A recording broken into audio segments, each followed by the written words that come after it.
Okay, I've hit start streaming, and I'm going to do this thing that says, not that, because it's not choppy anymore. I'm going to do this thing that says, this one, hey you, hey you. Well, I've buggered this up already. I should have this working better. Hey you, hey you. Can you do that? Hey you, hey you. Do it on the big face. Hey you, hey you. Where's hey you? Let's move hey you. No, moving everything except hey you. Hey you, hey you, you. That's you I'm talking to. You I'm talking to, look. Hey you, hey you. Alright, I can bin that off now. I do that at the start of every episode because when you hover over it on your phone, sometimes on your phone on YouTube, if you hover over the thumbnail, it starts playing the video. You'll see that. You might be intrigued. You might come. If you're listening to this now, job done. Job done. Hi, you're with Scott. I'm Ganji Kid. I'm also Grave Kipper. These are just names I've invented for myself over the years.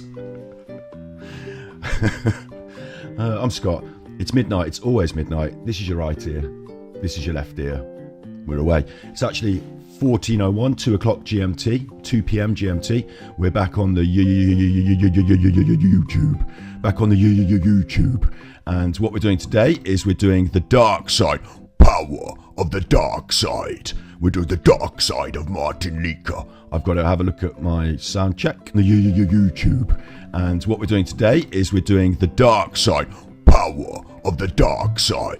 That's me going on like that. That's me doing that chuffing. Yes. Have a look at I'm in sync. Everything's all good in the hood. I've got chat popped out. I've got chat on the screen today underneath that hey you. So just in case, I don't know if it saved the chat on the last one. You know, immortalised forever in chat underneath the video, live chat. I don't know if it saved it. I've set the button, save live chat. So we should have no problem with that. We are away. We're public. We're rolling. Let me just check my channel. I like to do all these checks at the start. We're going to be doing Martin Liedtke. We're going to be doing, the dark side of Martin Liedtke. Look, there he is in his little Darth Vader. The dark side of Martin Liedtke. What does that mean? We've got this video. There's this video been leaked. Oh, that was the word I was going to use. If you can think of any other word you want on the thumbnail, quick one to start. Actually, a quick one to start. The thumbnail says, Je suis ton père. It's a little joke. I am your father. Luke, I am your father. It's actually an Eddie Izzard joke about how he went to see... This is me just random chuff now. Eddie Izzard went to see Star Wars in France, in French, and he went, Luke, je suis ton père. So I put that because we're going to look at a little bit between Martin's relationship and his son in some of the posts that have been made, that have been recommended to me. Have you seen this post? Have you seen what his son said? Going to look at that. We're going to look at the video that was leaked from last year's conference of Martin saying something very controversial. To be honest, very controversial. When I say very controversial, I mean, like, one of the worst things I've ever heard him say. Got that. We've got that lined up. And I've also got in my notes, because today's video has got notes. So you might see me looking in profile over there. I'm looking over there for a little bit at my notes. Usually I like to look over here at you, but today's one needs notes. So I've got that. Also, what we found is there's a forum online. I'll copy and paste these things in as I go. There's a forum online. I don't want too many windows open at once, though. stolenhistory.net, and stolenhistory.net questioning why Martin's been criticised, so we're going to have a look at that. The dark side, the dark side. We're going to have a look at Welsh Metals community posts and a little bit of Martin in action in a video corroborating some of the things that have been said here. And if we get on with all that, we might touch electric cars briefly, but we might not. Maybe we'll do that as a separate episode. Hi, Knuckles. How you doing? Arizona in the USA. See, it's all different times all over the world, isn't it? It's all different times all over the world. Rings around the world. I appreciate you're probably having to... it's weird because I'm not an early morning riser, but you're probably having to get up quite early to watch this. And I'm in the afternoon. I'm like a chill afternoon person. And all the early morning risers from America are tuned in. It's weird, isn't it? Maybe I should do this at 4 in the morning so it's easier for you. I don't know. Hi, nice to see you there. And is there anything else I've got to tell you before we get going? No, I think that's pretty much the whole shebang. Oh, there's one other thing that I was going to do, which is because we're listening to relaxing game music to keep me calm. I've also got one of my old tracks from SoundCloud that I made called Dark Side. So if I get excited, we'll play that. And finally, we've got some quick tips on how to say... I know, this doesn't make any sense. But what happens is I get angry with all this flat earth backbiting and Tartaria angry and he said, she said stuff. I get angry. It makes me, I don't like it. So there's two other things. I've got how much could you save? I forgot to bring the Bibles in. I was going to bring some Bibles into the room and occasionally read a little verse in the Bible. And I'll tell you why. I'm not a big, but I'll tell you why the Bible thing in a little bit. It'll become clear. But when I get angry, we're going to refer to this website. We're going to find some tips on how to save energy, how to save money and energy on our electricity bills, because that's going to be necessary for me, especially so. And I'll tell you about that ongoing in today's episode, because there's one final thing to show you. And I'm only going to show you briefly. This is just a sneak preview, and then we'll get on with Martin Liedtke. There's one quick thing to show you, a sneak preview, then we get on with Martin Liedtke. I've got a webcam. This is my webcam. I've got, see, look, two cameras. This is the webcam. I use this webcam. It's my backup camera, and I use it for showing you around the room like this. Showing you around the room. Down there in the room, we've been setting up a podcast. You can see the chairs. The table's been moved. Why have you moved the table, Scott? Where's the table with your microphones? I needed it to go over here. I've moved it over here. Why have you moved the table over here, Scotty Hottie? Uh-oh. Uh-oh, what's that? What's that? Can you focus it better on your webcam? It's hard to see, isn't it? Because the light's shining into me. It's only a little picture on the screen. Focus the webcam. There you go. Uh-oh. What's all that? What's all that stuff? There's a keyboard. There's a monitor. There's a big black box. Uh-oh. Uh-oh. Uh-oh, right. It doesn't matter about the webcam. I can turn that off now. Uh-oh. Only got a great big chuffer of a computer over there. Not ready to talk about it yet. Not ready to talk. We're not even using it yet. Still using the old setup. Gonna get that set up. Got the Amazon deliveries today for a couple of bits. Need more bits and pieces. There's a few bits and pieces to go. But we're so very close to making a great big leap on stream from the quality that we're at now, which is reasonable, but you're not watching me in full 1080p. I'll tell you that. You're not watching me in full 1080p. I broadcast in 1080p, but my camera settings and all that is a little bit lower because I use it. Long story short, I use the easy USB method. My old Mac, my old computer struggles and chugs. Over there, we ain't going to be messing about. We ain't going to be messing about. It ain't going to struggle or chug. I'll tell you that. We're going to be stepping up to 4K. So that's coming soon. I'll do an episode on it where we talk about it, where we use it. I'm not going to bore you with it now because it's computer stuff. I find it very confusing. It's been very confusing and anxiety inducing for me, but we've pulled a trigger. Things have happened.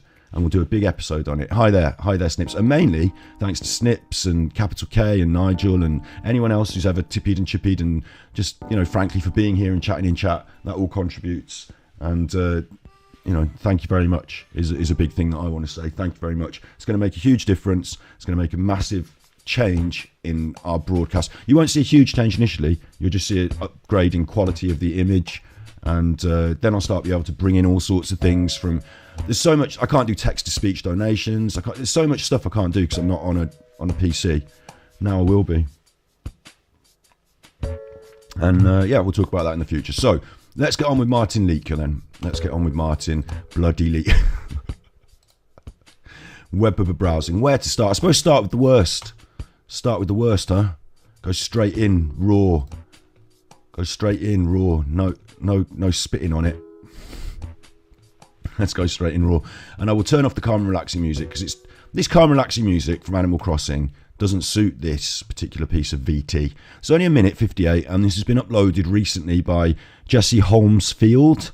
And it's an example of how Martin Liedtke treats people who are not kissing his backside. A gentleman asked Martin what to expect if he buys a ticket for the conference. This is last year's conference, bear in mind, so this is a year ago. Martin responds rudely, telling him it's only 20 quid, mate. Even if we're not doing anything, you should be grateful. Then emotionally manipulated the man, saying we're all one big family getting together. He then walks away, saying he's had some... And I'm not going to say those words. I'll let Martin say them, trying to stress him out. Again, the man was simply saying what to expect for his hard-earned money. Martin then goes and complains about it to the tech guy. The tech guy says he should put up a board with the itinerary on so people can see. Martin, showing his lazy side, says he's only had 3 weeks to organise this. It would take less than an hour to make a sign. The tech guy tries to tell Martin the laptop isn't working. He's a fake man. He wants money, fame and women. He's not a truth seeker. He's a regular scummy bloke who's clearly on drugs. Look at the way he's sucking his mouth in. That's what people do when they're high on stimulants. Either way, this is an example of his behaviour. So no love, peace, brother at all. That's the conjecture, the accusation. Let's see if it all lines up. I mean, but you're the organizer, yes. Yes, I know. No. What? But you know, it's really bad. Like, nobody can call you, nobody can do nothing, you know. I cannot get any information. Mate, it's only 20 quid. Mate, even if we didn't do anything, you should be grateful. It's just that a load of people getting together as a No, family. but I needed to have some information. He is licking his lips there, isn't he? Look. He's doing that. And that does, like, when you're on coke, you do that. I mean, I'm not saying he's done a line. I don't know. This is last year. Just, they said it. There's no information. What? You're coming to have a good time, do, mate? Yes, He's been very confrontational as well, isn't he? but I wanted to ask a lot of questions. Now I'm here. Like what? What information do you want? But now I know. I asked those people Go there. in and have a good time, mate. Stop stressing yourself. Was that So Martin's obviously agitated. This is last year. And I don't know necessarily how this goes when, like, somebody that's not in the community, like someone that's an outsider, someone that's not in the community. I don't know how that goes.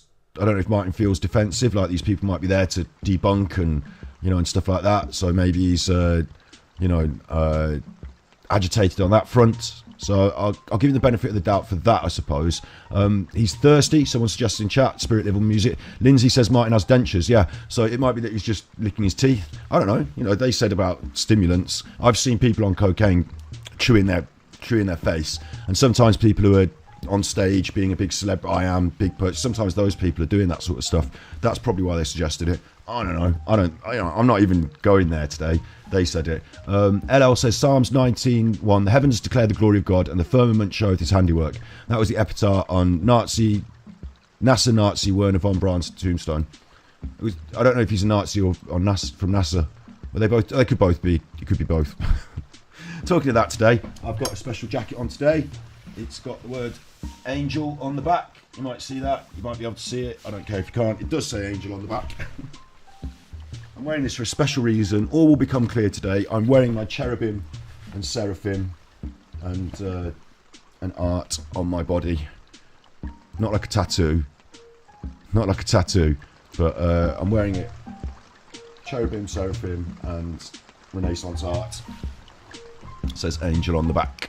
So we'll get to that. We'll get to that.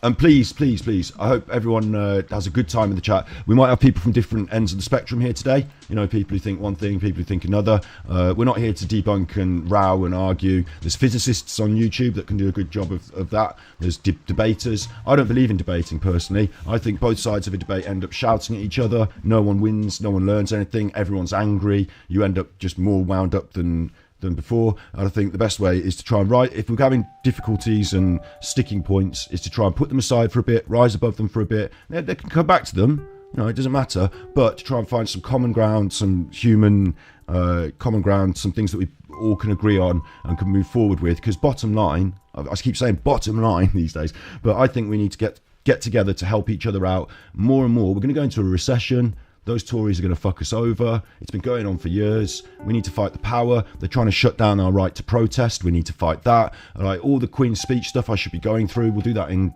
probably another episode. But there's lots of politics. I'm not big on politics either because it's divisive, isn't it? But us sort of people, thinking people, open-minded people, you know, us sort of people, we should be getting together and, you know, doing something actionable in society that can help the poorest people, that can help those most vulnerable, less well off than ourselves. And I guess personally, my thing is that my MP's an awful chuffer. He's an awful chuffer, my MP. Old Nadeem Zahawi, big Tory, head of the vaccine campaign. He's an awful chuffer. He used our taxpayer money to pay for his wife's stables business. His wife's got all these businesses and they make a lot of money, and he used our money to pay for the electricity. I didn't realise it was a mistake I made when I ran a cable from my house down to the stables business. That was a mistake I made when I plugged it into my own meter and started charging the taxpayer for it on the expenses. That was a mistake I made. He keeps his job. So I think that's despicable, because either he's a mistaker. If he made a mistaker, fine, walk.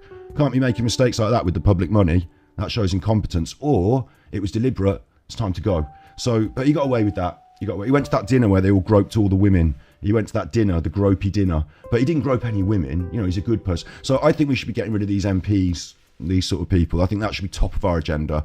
And then, like, really also high on my agenda is human suffering. I'm a vegan, so I believe that we should end animal suffering, but I also consider humans, especially children, to be kind of innocent, defenseless, and I think children's suffering is one of the worst things in the world ever. So as long as I can see children out there suffering, going poor, going hungry, abused in society, a society that's set up to perpetuate their abuses, like, oh, I don't like that. You know, I don't like that. So on my list of things to do, we are doing Flat Earth, we're on YouTube, we're building an audience, we're having fun. But on my list of things to do, for me, the priorities, when I give money to charity, I go for those children's charities first.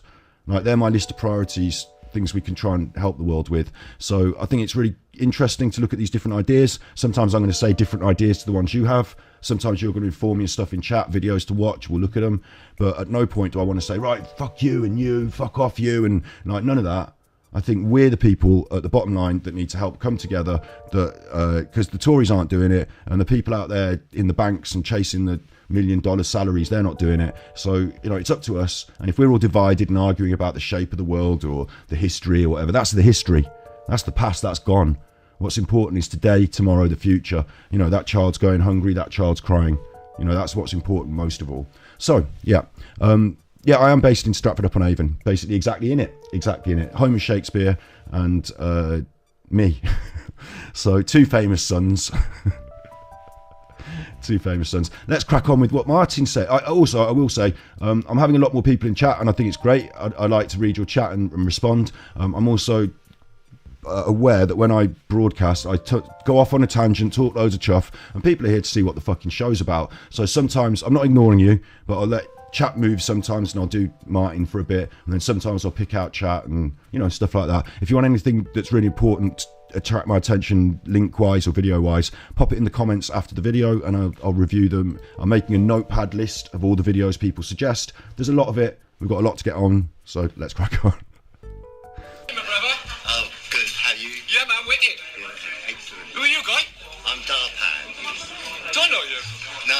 No. Lovely to meet you. Lovely to meet you, my brother. Yeah, wicked. Wicked buzz on you too. So, bringing any more energies in there? Just had a weird foreigner trying to stress me out and fuck off with that shit. What? That's a bit, what? Martin, what? He's come in, he's met this fella who... Wicked buzz on you too. So, bringing any more energies in there? Just had a weird foreigner trying to stress me out. Oh, God, Martin. Did you say you had a weird foreigner trying to stress you out? Is that racism, Martin? Did you pop out the racism? Isn't that... Fuck off with that shit. I ain't doing the stress thing. They got a problem, fuck off. Do. Filling up platforms, everyone. Woo-hoo-hoo. What's the time about, anyway? 10 to 12, 5 to 12. Oh, just that's a foreign guy trying to stress me out, like... He said it again. I've just had a foreign guy trying to stress me out. Oh, and complaining I want enough information. I said, mate, just cost 20 quid, make the most of it. Get in there and stop moaning, like, you know? Yeah, maybe you should have drawn out a little board with the running of the list. We've had time, brother. It's such a shit this out for 3 weeks. When you have to delegate it. He's obviously very stressed, isn't he? Another thing that I find so strange is that he's wearing this sort of rock star, Johnny Depp style attire. Like, basically, with all his shirt open. But hey, you know, I'm not here to criticise people's clothing style. It's just that I can see most of his chest. It's a bit John Travolta, isn't it? I find it a little bit like I'm doing. Look at me. I'm automatically doing up my top button in embarrassment, thinking, "Oh God, I don't want to get all my clothes off in public, mate." But yeah. Get someone to write a little list. Nah. But this laptop's new, being problematic. I've never used it. I had it sent. So that one's broken, and that one... Do you hold that a second? Yeah, sure. Oh, it's alright, I know where it is. Do you have OBS on this laptop? I've only had it like 3 weeks, I haven't touched it. First time I've really opened it, except for just for YouTube on it and my account. I haven't used it at all. And it's... There's not much in this last bit. Alright, thanks. With the OBS... Yeah, I'm not bothered about that. So it's just this main bit at the start where he calls this man a foreigner that's problematic, and the fact he was confrontational and maybe licking his mouth. We'll discard the licking the mouth thing. But this is actually quite serious. I did wonder whether, like, Spirit Levels Music's put here, alien foreigner, you know, like someone outside the group. Like I said at the start, is this a non-flat earther, like a foreigner to the group? Is that why he said it? Because otherwise, it seems quite like a clear-cut case of racism, doesn't it? And the thing that I was going to say that I find so strange about it is that as he walks through the door... No, lovely to meet you. Lovely to meet you, wicked buzz on you. He's happy to meet this guy who appears to be, and I'm not, you know, oh God, here's me on the internet now. Oh God, here's me on the internet judging people's ethnicities. That's going to go well, isn't it? But he appears to be of some sort of mixed race himself. A bit like me, right? A bit like me. My dad did his DNA test. We're like 40% English, 40% Irish. He's like 20% North Indian. So there's like 10% of me probably. A little bit here, a little bit there. You know, I've got some blood from Asia. My dad's dad was probably 40% North Indian, or his dad's dad, or someone. Anyway, look, because my dad's dad, however far it goes back, they were in the British Army that went out to India. So they went out to India and they lived in India. They were the British Army there. So at some point, someone married someone from North India. When I say married them, had children with them, and you know, that sort of thing. It's all gone on now. I don't know. It's all gone, I haven't got a picture of her. It was a while ago. But here's me with a little bit of DNA in. So that's interesting. I love the idea that we're all mixed all over the world. All different peoples from all over the world. Been mixing forever, for a long time. Since the Vikings, the Romans, the Normans. It was bad mixing back then.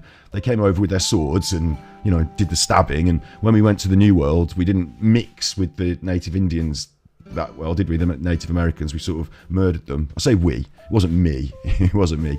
But yeah, so I see Martin as being a bit multicultural in that aspect as well. He's like very open to different people, you know, in the group, always being in the group, talking the group. And then here he's sort of with somebody who appears to be of mixed race, and he's happy with that. But the man behind him that was arguing with it, he didn't like that foreigner. So bringing any more energies in there? Just had a weird foreigner trying to stress me out and fuck off, and that's it. But it comes out very, like, I don't know if the energy's right there for somebody who talks about all this love and stuff. You can be very stressed, can't you? It's your day of your, don't know if the energy's right, but I find it strange that the man behind finds it funny.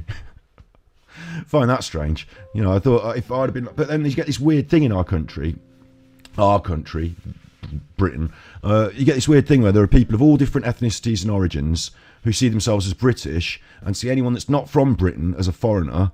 Like, you can be, it's not ethnic. It's not an ethnic thing. It's a British versus... But then the other weird thing is that Martin's Welsh. So often, like, you could say, oh, well, Welsh people are foreigners to the England. Can't you? Like, there's an element of that. I mean, I don't know. I'm not trying to get into a big racist discussion, but there he is. There he is. He said it. He said it. The dark side of Martin Liedtke. This has been uploaded. It's not got very many views, but it's been uploaded by Jesse Holmesfield. Clearly, over the last, like May the 9th, clearly to help back up and, you know, bolster that hate campaign against Martin. So I'm not going to give you ideas. I've given you my thoughts. I'm not going to give you ideas. It's up to you whether you hate Martin. I don't like that, though. And I find it very strange that he said it in public like that. And I think if I was there, I don't care who it was, and like I've been in these situations, I've told these stories before, like when I've been in my local pub. My local pub is the sort of place, a bit like the pub from Shameless. You've seen Shameless on the telly, yeah? Well, you might not have in America. You might have. They did an American version. My local pub's a bit like that. It's an estate pub, yeah? It's an estate pub. And we go up, when I was growing up, we'd go up there all the time drinking, like Martin as well, smoking reefers. I used to have a little wall outside and I'd smoke my reefers just outside the pub. Yeah, it was, you know, it was a bit of an estate pub. So there'd be some people with some, what I would call, my personal feelings, quite backward opinions. Once someone said some racism, and we were watching the football, and someone said something about bananas, like racism on that level, bananas. And I just, like, they were bigger than me and all this. They're one of my sort of mates. But I said, oi, don't say that. That's fucking ridiculous. You can't say that. Like, don't be an idiot. And it caused a bit of one of those awkward moments. And because of the pub I'm in, it's one of those situations where it could easily turn into a fight. A different situation, I was arguing whether a certain Britain First post was racist. Turns out Britain first were racist. But I was arguing about this with the people in the pub, and one of them went out the back and got some more people in, and they dragging it, and it turned. I just put my drink down and said, "This is it. I'm going home. I've had it. I'm not going to stay here. If you all think this, I don't want to stay here with you, and I don't want to have a fight with 6 people to try and prove it. Like, it's silly." So it does kick off in my local pub, but I still have to stand up for what I believe to be right. So if Martin had said this, I'd have said, "Hey, Martin, that's a bit... What did you say? Foreigners? Johnny foreigners? Come on, Martin, you're from Wales." And also the Welsh have got a long and storied history with immigration and emigration. Like, they have this connection with Italy, where a lot of Welsh people went to Italy and settled there, and some Italians came back to Wales. So you've got a long and storied history with the original Welsh people were the Celts. That in England, you had England, like the middle bit, all the Celts were there. This is way back now. This is like Boudica. This is like, BC onwards. This is like way back. You had Boudica and the tribes. And then when the Romans invaded, for the first time the Romans invaded, they were repelled and they had to go home. Ooh. Then the Romans had another go. Romans, it goes CRV, so Celts, Romans, then the Vikings came over. Celts, Romans, Angles. I think the Celts had a pushback, CRAC, Vikings and Normans. So all these people came in. Eventually, the Celts got pushed out to, the red-headed Celts got pushed out to Scotland, Ireland, Wales. So the original English actually live in Wales, Ireland and Scotland. And now the people that are in England are the Angles, the Saxons, the Vikings, a combination of these peoples, the Romans. Whoever invaded, pushed the others out, settled. They had the war, that king got shot in the eye, the Magna Carta. Now you've got England. But the original English are the Welsh people. It's funny, isn't it? So it's just like this history, this storied history of moving places and peoples, sometimes integrating, sometimes conflicting. But, it's this interesting story. So I would be really surprised if Martin was racist. But there he is on the internet saying something clearly racist. I ain't doing the stress thing. If they got a problem, fuck off. And chewing his mouth and telling people to fuck off. Not a good look.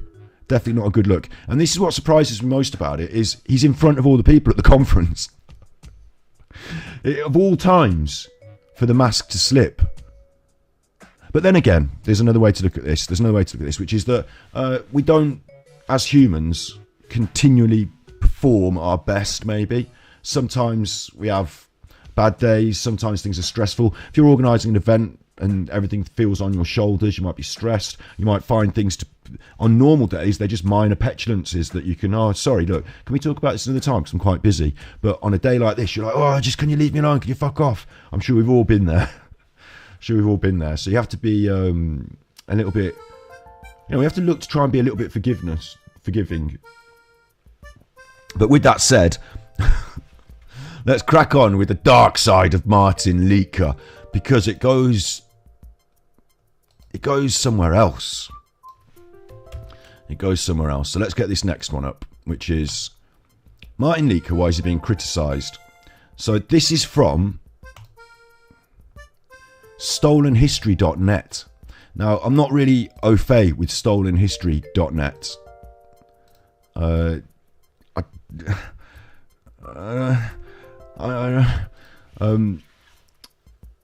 Some interesting chat in the comments. I'll have to look into that stuff. Mauritania, Lemuria, all this stuff. I don't really... like, one of the things about England, one of the lucky things we've got being in Britain... Like, I don't consider myself British as such. I consider myself a citizen of the world. We're all just humans. But one of the lucky things we've got about our history... I'm doing it now. Our history. Nationalised. I'm nationalised. I'm patriotic. There are ideas that are put on me. Like Father Christmas. Father Christmas is just an idea until you grow out of it. Well, nationalism, drawing a line around somewhere and saying, that's me, that's you, over there, you're in that line. They're arbitrary borders drawn by humans. The birds don't listen to that. The birds will fly from country to country. They don't need a passport. We're all citizens of the globe. If we ever disappear, if our civilization were to die out, whoever inherits the earth, they wouldn't then say, we better make these lines drawn where these lines are drawn. Look, that's clearly Africa. You shouldn't come and go there. That's your country. They wouldn't do that. They'd have their own arbitrary lines maybe, or maybe none. Maybe it's time to abandon those arbitrary lines in favour of working together for a common goal. I don't know. But one of the beauties of our little island is that we've got historical record. And when I say historical record, they were writing things down in ancient Egypt. So we've got historical record, we've got monks, we've got the early Latin from Rome. We've got all these like literally physical records of these things happening. We've got roads that were built. We've got Celtic settlements overlaid with Roman settlements overlaid. We've got the fossil record. The archaeological evidence is all there. And also people said things to each other like word of mouth. But also you've got the lineage. People I can trace my family back to the furthest I've gone back thus far is someone who built the Eddystone Lighthouse. It doesn't matter how far I can trace back my family. We could trace our families back through now DNA tracing, and that shows us where the people were at what time. And there's a lot of science that we could all put together and cross-reference, and it doesn't come up with a lot of slave states and Albions and Moorish people. One of the most important things about that Moorish concept would be that would be a much earlier integration of ethnicities, and so my 10% North Indian would be more like 40 to 50%. We can see through the DNA record, we can also see through the historical record, and we've got contrasting cultures. The Celts in Wales, the Celts in Scotland, the Celts in Ireland, the French. Before they were French, they were the Normans. They came over here. So we've got these other communities and people making their own records that we're actually in conflict with, having wars with. So we're not together on the same side to try and fake history. We've got it all written down. It's all there. You can verify it. You can look through it. We've been writing shit down for probably thousands of years now. So so we're lucky that we've got all that record. It's not like we have to guess. And red-headed giants of the pre-Druidic era, I would probably say, is more likely to refer. Like, you can look at the genetic evidence that we've got Neanderthal in our genetics. Like, there's like 1 or 2% Neanderthal. So it's quite probable that way back now, in the days where you had different, you had Homo sapiens, but you also had Homo erectus, Homo albius. Like, you had different kinds of tribes of human, so to speak, evolving at the same time, and you would have had certain crossovers. So maybe some of the mythology from that time has carried over, and certainly there would have been great big tall giants of the I often think to myself, maybe the bloodline of the Neanderthals is what we consider to be the Druids. I don't know, but there was a bit of crossing over. Over a long period of time, it's all gone now. But there was early days a bit of that. So I don't know if the Cliffs of Dover... In fact, the Cliffs of Dover are not man-made. You can see the Cliffs of Dover falling into the sea. So you can see that they're not man-made. Like, you can see it happening, the erosion, literally day by day. So it can't be man-made. The Kent coast was built in shape. I don't know. I wouldn't have thought that.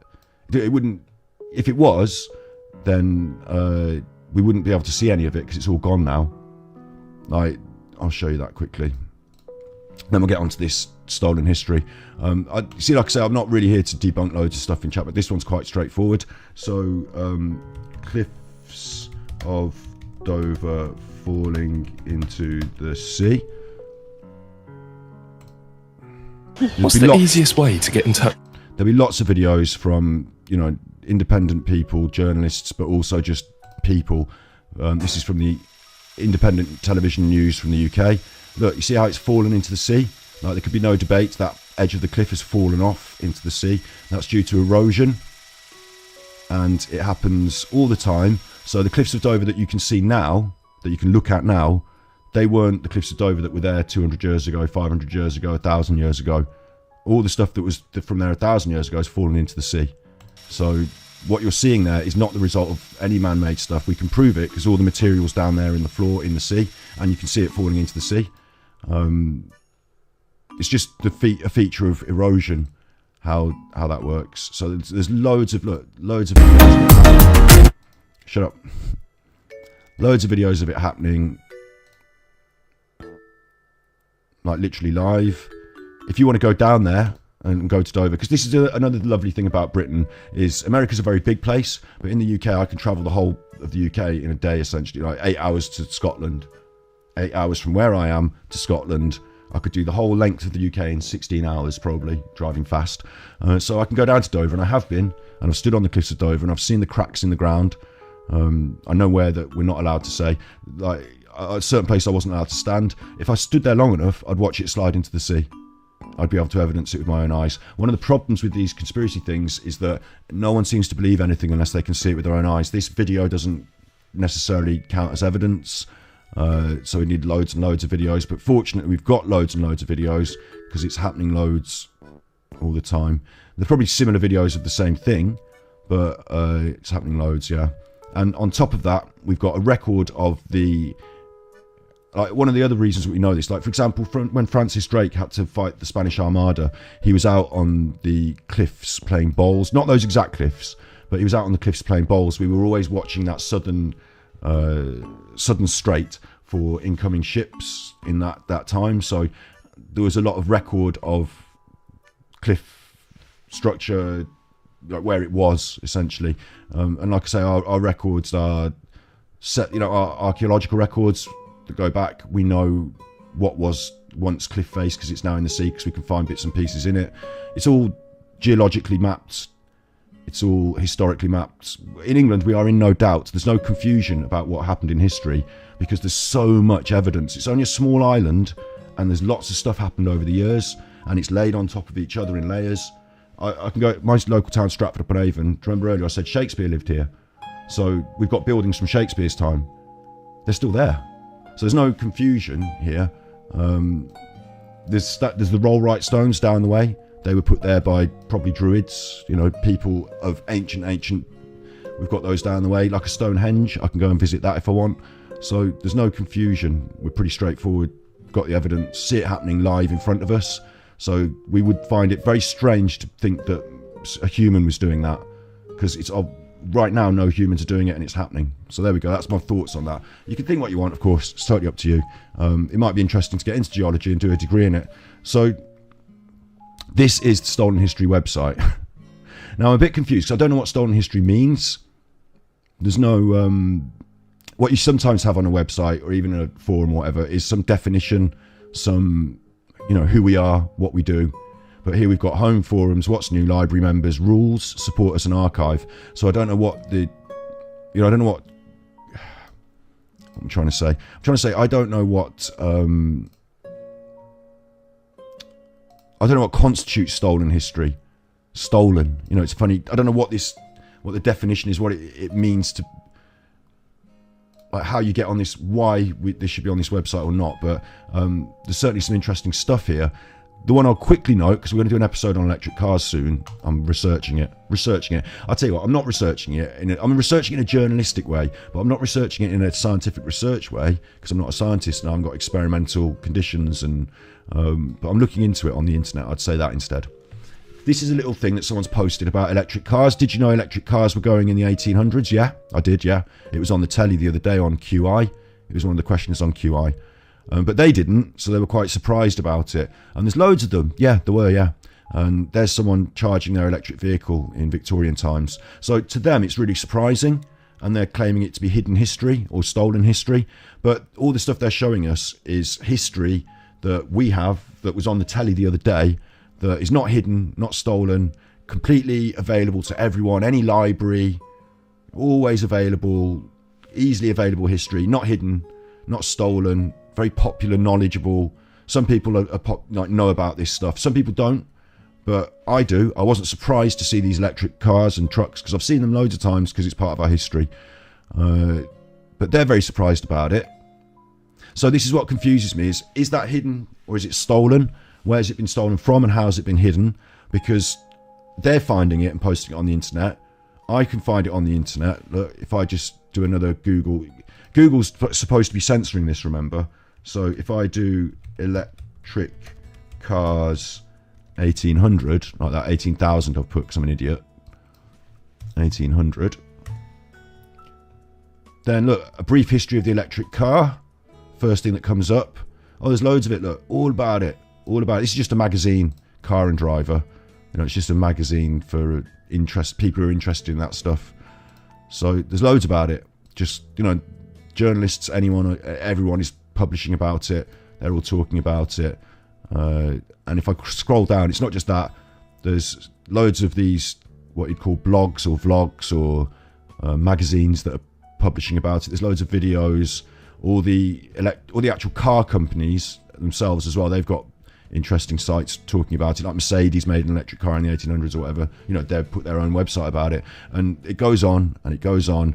And when I say it goes on, I mean it goes on for thousands and thousands and thousands of pages about this, just constant, loads and loads. It's not hidden. It's like there's so much information about this early creation of the electric vehicle and the subsequent adoption of petrol instead.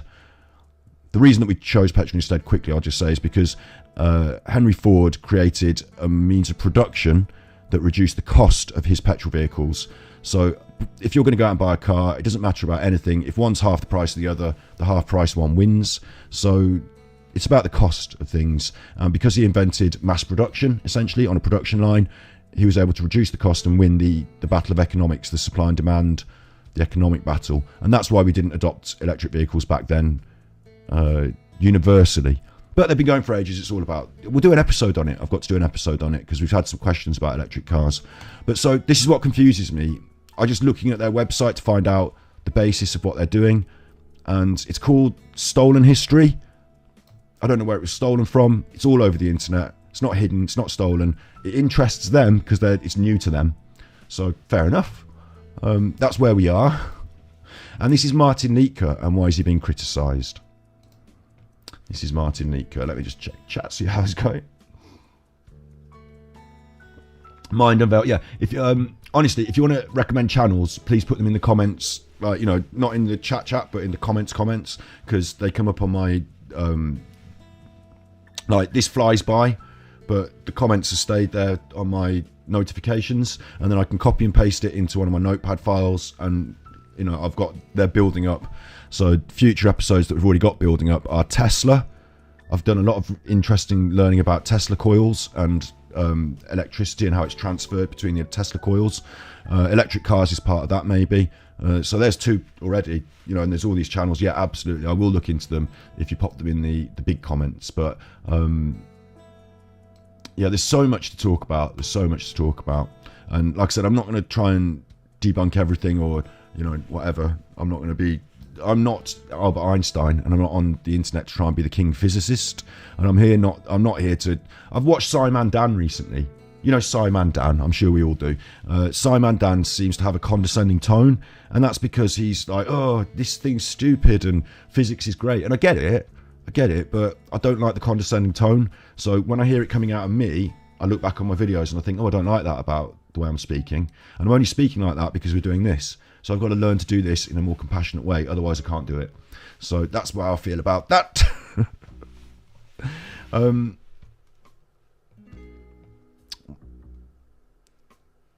And then why is he being criticised? Right, so there's some things I want to point out here.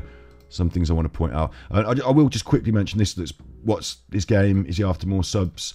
One of the things that I've noticed about these channels and all channels on YouTube in communities is that there is quite a lot of cannibalization that goes on. There's quite a lot of backbiting, turning on each other, and cannibalization. If one of you can create a drama and it involves the other, and then you steal their audience, essentially steal their thunder, that happens a lot. And yeah, you can't be watching all videos at the same time, can you? There's only a limited amount of hours in the day. So yeah, we're all one big community, and more the merrier. And oh, of course, I'd love your channel to grow. It helps us all out, as long as the movement's growing. But when you get a little bit too big, it's time to shut you down.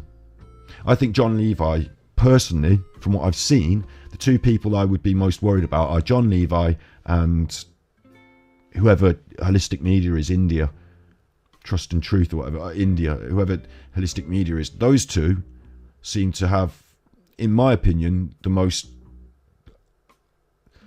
have displayed the most of this, what's the word? Like political. JonLevi, in certain conversations, has really directly alluded to the fact that he thinks politically. I might be able to show you that in a little minute. But yeah, there's some politics that goes on. And of course, they all want the most money, the most views. They all want to be the biggest one. They all want to be the leader of the charge. And yeah, it goes on like that. So why is Martin Liedtke being criticised? This is on this forum.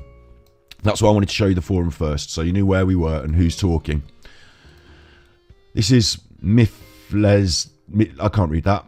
For a self-educated taff... I'm not going to read that because that's rude. That's racism, calling someone a taffy. For a self-educated little taffy Welshman, I did read it then, Liedtke and his hundreds of novel videos was one of the startups of Tartology. Liedtke has foibles like anyone else, but his contribution to history far outweighs them. This is so weird, isn't it? Because they're like, I hate you, Martin. I hate you. For their first sentence, I hate you, Martin, and I hate you for your race. And then they put Tartology in inverted commas, but then they say his contribution to history outweighs his foibles. Why just now is there a blown up, broad brush, petty to-do over small money? They're spelt to-do wrong. To-do. But why is there a blown up, broad brush? It's one of these without punctuation as well. Look, why is there a blown up, comma, broad brush, comma, petty to-do over small money? Is it a satanic attempt to bring him down, is the next question. So that worries me. I'll be honest, that worries me. If you've watched the content, the Feb's damage control, the Martin Liedtke Jade video, and oh god, oh what's that? Oh my god, that's us. Oh no. I want to say thank you. I want to say thank you to Dave, who's not with us today. He's not dead. He's not dead. David's not dead. But I want to say thank you to David for posting about us on a forum. Not this one, on a Facebook forum. David posted one of our Tartaria videos on a Facebook forum, and I've started to get more views from that. Thank you. That's really good. I can't post on Reddit, for example, because you have to, if you're self-promoting, they're like, who the fuck are you self-promoting, you selfish bastard? So I don't self-promote. Other than my own Twitter, I don't self-promote. Oh, good point. Did we do the tweet? We're live now, look. We're live now. Quick, get the YouTube channel, copy, do the tweet. Live now. Tweet, done it. I should have put hashtag Tartaria. Oh, it doesn't matter. It's too late now. It's been sent. You can't take that back. It's a bit like saying fuck to your mother. It's a bit like that first time you tell your parents to fuck off. You can't take that back. Tweeted that now. That's gone. So, is it a satanic attempt to bring him down? I'm really happy that we got promoted in an outside forum like that, because I can't do that self-promotion, but it really helps the channel. So that was great. I've seen a boost in my view. This one, I don't know if this is so good, but it must boost the channel, mustn't it? Viewing numbers. We've been popped in there. Jade's version, but that's the one where I'm taking down Jade. So they're a bit confused, because I do videos that are Martin Liedtke based, like this one, but that was my Jade video. So anyway, they posted them on the forum. I don't know whether to be happy or sad. Is it a satanic attempt? No. Disagree with you, view on John. Many vids, he's not political. Okay, later on, I'll get up a video and I'll show you where he talks about the politics, or alludes to it, and then you can make up your decision on that. It's just what I've seen. I've only seen a short number of clips. I've only just had a little look. That's just my impression. I might be wrong. I might be wrong. Big Face. Is it a satanic attempt? This is really important. No, don't come around my house trying to think I'm a Satanist with your loopy ideas.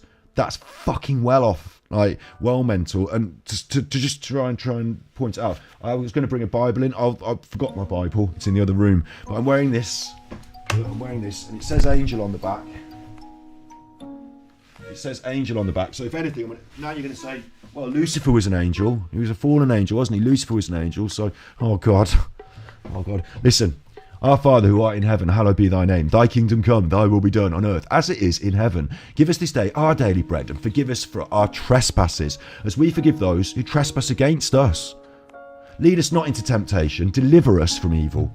Thine is the kingdom, the power and the glory forever and ever and ever. Amen. I couldn't do that if I was a Satanist, could I? God. So please don't think I'm a Satanist and come around my house and do anything weird. Please. Please. Please, it's well off to jump to that conclusion. Satanism, isn't it? Satanism. I mean, yeah. Satanism. So is it a satanic attempt to bring him down? No. No. There's no Satanism involved here. It's just normal people just seeing into the things that are happening and, you know, commenting on it. That's what it is. So there's the damage control video. People have said that's been taken down from YouTube, but you can still watch it through our Prism. You can still watch it through this one. I've done a video, haven't I, that... I've done a video. Let me just... Hang on. Select all. Come on. Copy. There you go. I've done a video where we talk about damage control. And at the moment, that's the only video on the internet where you can see it. Ooh, people might want to see it. They might watch my video. Well, here's Martin's video, the original, posted in chat there. If anyone wants that and wants to rip it off YouTube or record it in any way before they completely delete it, because it's been made unlisted. It's still there. It's just unlisted. So you can still see it. People think it's taken down. This is how you can still see it. I'm a cheeky bastard. There's Jay's video. Jade's video saying Martin Liedtke's a bastard. There's her video. And there's our video. So now we're part of a satanic cabal to take down Martin Liedtke. The reply. Armoro. Why do we have funny names? Why do we have funny names? Why don't we have our names, and why aren't we accountable to our ideas? Obviously, I've got a funny name on the internet, but I start every episode telling you my actual name. And I have a funny name, so you can find me on the internet. But I'd start just telling my name. I'm here. This is me, my face. Hello. That's my face. So I can't hide. I can't hide behind some, you know, avatar. But you can on here, so I don't know who these people are. But what they say about Martin is, and, you know, I'm prepared to give him a bit of a kicking over here today. I'm prepared to give him a bit of a kicking. He fucked a lot of us out here over the years. That being said, the initial issue with Liedtke was no matter what was given to him, he would portray it in a manner that it did not match what his contributors gave him. One would present information, and he would forego the contributors' information to make a show of the content he presented. So what we're saying is we're sort of content hoovering. We're taking up ideas. We're not attributing the ideas. Because, of course, we're not doing science. If you're doing science, you have to attribute the ideas. You write a science paper and you list all the people's names, where you got, what books you read. This isn't like that. No one's written any papers. I think some people have sent him, like you're doing to me in chat today. You know, some people have sent him some stuff. Now, if I make a video about, for example, the difference between universal prayer and... So I got the words wrong, maybe, I don't know.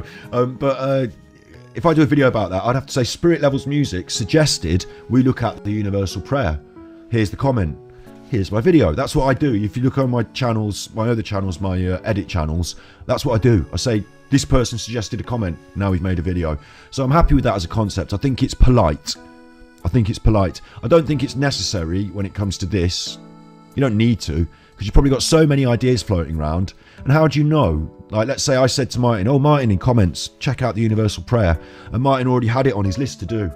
Would now Martin have to refer to you? Or would Martin say, I already had this on my list, so I don't need to refer to you? How do you know what's on Martin's list? It's hard. So there's no hard and fast rules here. What we're talking about here is, I guess, politeness, isn't it? It's taking people's feelings into account, that sort of thing. The original issue with him was that he did a regular show and needed all his content to be bombshell. And that's not how research works. Research is often small and dull. You don't get magic every day you look at an old book. No matter how often he says really big stuff today, it just wasn't that way. So Martin is now being accused of sensationalising his content. Fair enough, I agree. So he made a lot of something out of a lot of nothing for a very long time. This grew sizable amount of discontent from people who saw their contributions were being made clickbait instead of actually being shared for what they were, information. So now the audience is starting to get angry with Martin because of his inability to understand their feelings, because of his inability or deliberate ignorance, deliberate choice to disregard their feelings and to sensationalise his content, which is weird, right? This is a funny thing because we talk about media sometimes, and when you're making media, understanding the audience is important, isn't it? You know, I didn't come on here today and say to everyone here, right, you're all fuckers. Did I? I'm not trying to be mean to you. I'm not trying to be mean to you. Something else I've noticed is that people that are watching this content more often than not are over 40. You can tell me, don't tell me in the comments your age, that's probably bad. Don't tell anyone on the internet your actual age, unless like it's your bank. But, you know, there's a lot more, on Twitch, I broadcast games on Twitch, a lot more of a younger crowd, I guess.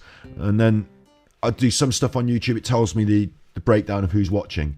My little clips from Genshin Impact, a lot more of a younger crowd. With this, it's a lot more people over 40.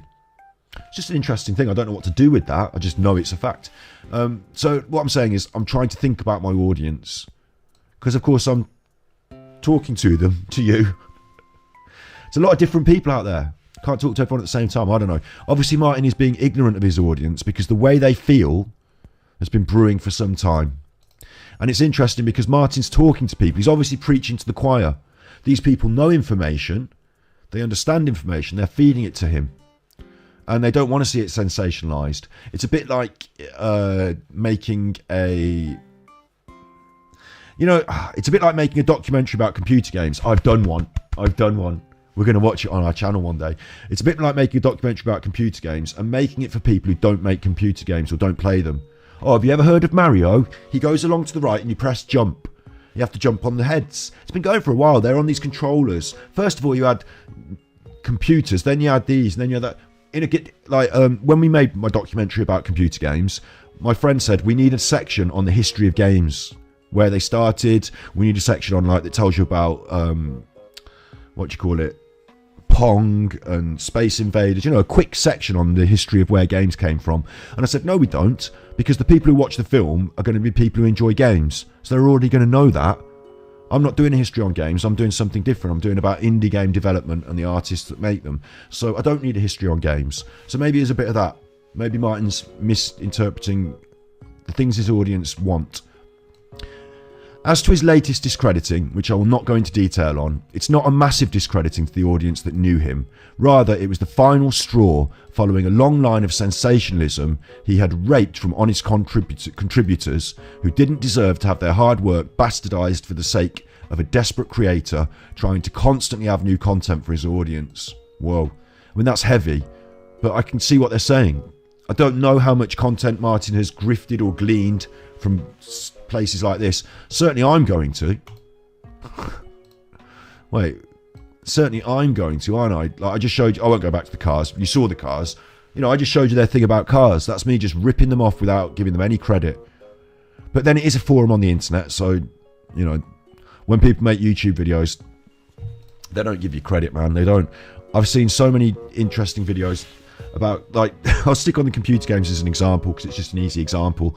There's a conference they have called the Game Developers Conference, and at the Game Developers Conference you'll have hour-long, 2-hour conversations. They'll have a round table, they'll have someone on the stage and they'll talk for an hour about, I don't know, the mechanics of loot boxes or something.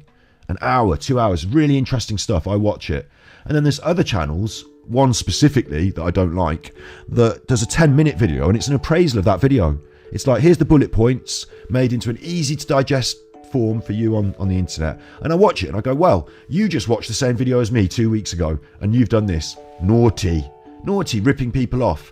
But I spoke to somebody else in the industry and they said, oh no, of course they do that.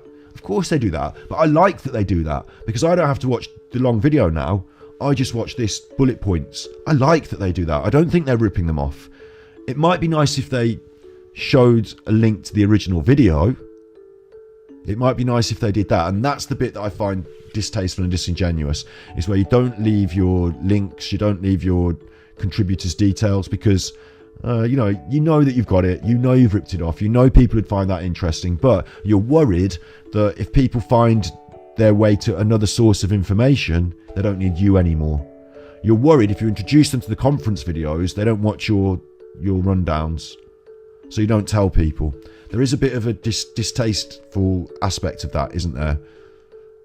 I guess. This is opinion. I think you find it stands. It may well do. Will Scarlett says, I can corroborate this. He did exactly the same to some information Felix Noel passed him some 3 years ago. Well, long memories here. Concerning the Bank of America frescoes. He did the same to me. So Amoro's actually personally been slighted here. We gave information and he decided to present it as something it was not. If we show you a baby lizard, don't call it a dragon to gain views. So this is quite important though, even if you think Martin is good. Even if you think Martin is good and the ideas, forget Martin, the ideas are good. Here's someone saying Martin took the ideas and twisted them. I gave Martin an idea. He took it and he blew it out of proportion. Proportion. That's what he's saying. They are saying. So this is 2 years ago. Bear in mind, 2 years ago. But Martin's blowing things out of proportion. That's not truth, is it? That's not truth. So you don't have to agree. You don't have to say this person is correct. But what's important is that the people within the community, not the people outside like me that are saying it might be bullshit, but the people within the community are calling bullshit. There's an issue there. There's a dark side to Martin there, isn't there? This comes almost a year later. Oh no, joined a year later, sorry. So this is all modern. I made a mistake there. I was looking at their joining dates. This wasn't done in 2020. This was all discussed fairly recently. Where's the date to say when they posted it? Friday, doesn't have a date. So it must be this Friday then, I'm guessing. I don't know. I can corroborate this, he did the same. I watched Jay's video. This is Wheels in the Sky. Wheels in the Sky, they joined a year ago. Wheels in the Sky. Wheels, like wheels on the bus, like wheels on the van. Like wheels on the van. I watched Jade's video. It does not seem like she's lying. Who is this? Is this Jade? The descriptions of his tantrums, whenever she mentioned other men, were very relatable to many experiences I've witnessed. Oh, that's okay. I didn't I said that he did do the tantrums. You see, it's funny. You can't say she's not lying about everything and then say this specific thing. But yeah, you know, I agree he did those tantrums. I also watched his damage control video, which was awful. You could tell he was lying, but no specifics. I find this a very strange comment. This comment is saying, Jade is not lying. Martin is lying. Without any sort of evidence to back it up in any... No timestamps. Nothing. Just, I don't trust Wheels in the Sky. Who's Wheels in the Sky? Oh, I've got to be logged in. I'm not going to log in. You can chuff off. Next, YouTube is like the YouTube, like the culture in general, is full of narcissists and psychopaths. Oh, this does my head. Narcissists and psychopaths. On YouTube, if you do anything naughty, if you're a bit selfish, obviously, I'm on YouTube. You have to be a little bit self-interested to be on YouTube. You can't worry about what your face looks like. You might be like, you know, a bit more, hello, me, my face, me, eh? Me, my face. You know, you might be a bit more like that, mightn't you? Because you're on YouTube. But narcissism is a bit heavy. I don't like it when we start using these actual psychological terms if we're not actually psychologists. Narcissism and psychopathy, you know, actual mental disorders that some people do display, they're really serious things. Martin's not in that ballpark. He's not.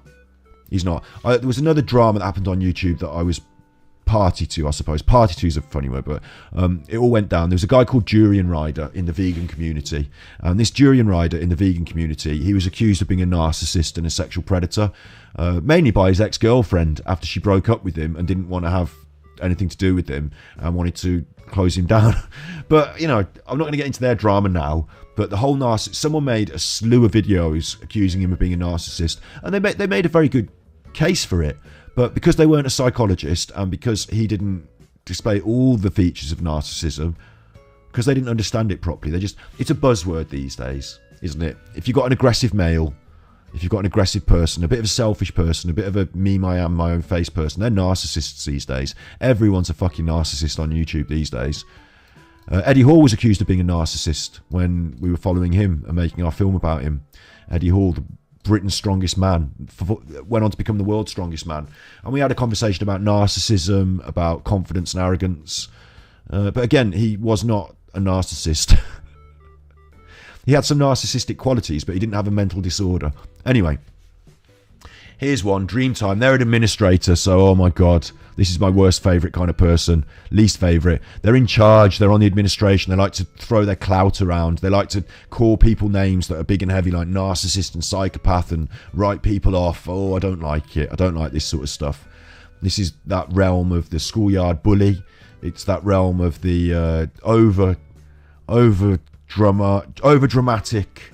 Everything's a drama. We're on fucking Coronation Street every day. I've got to have my little clique, and my little clique has got a drama going on with this bully narcissist. Oh, I just hate all that shit.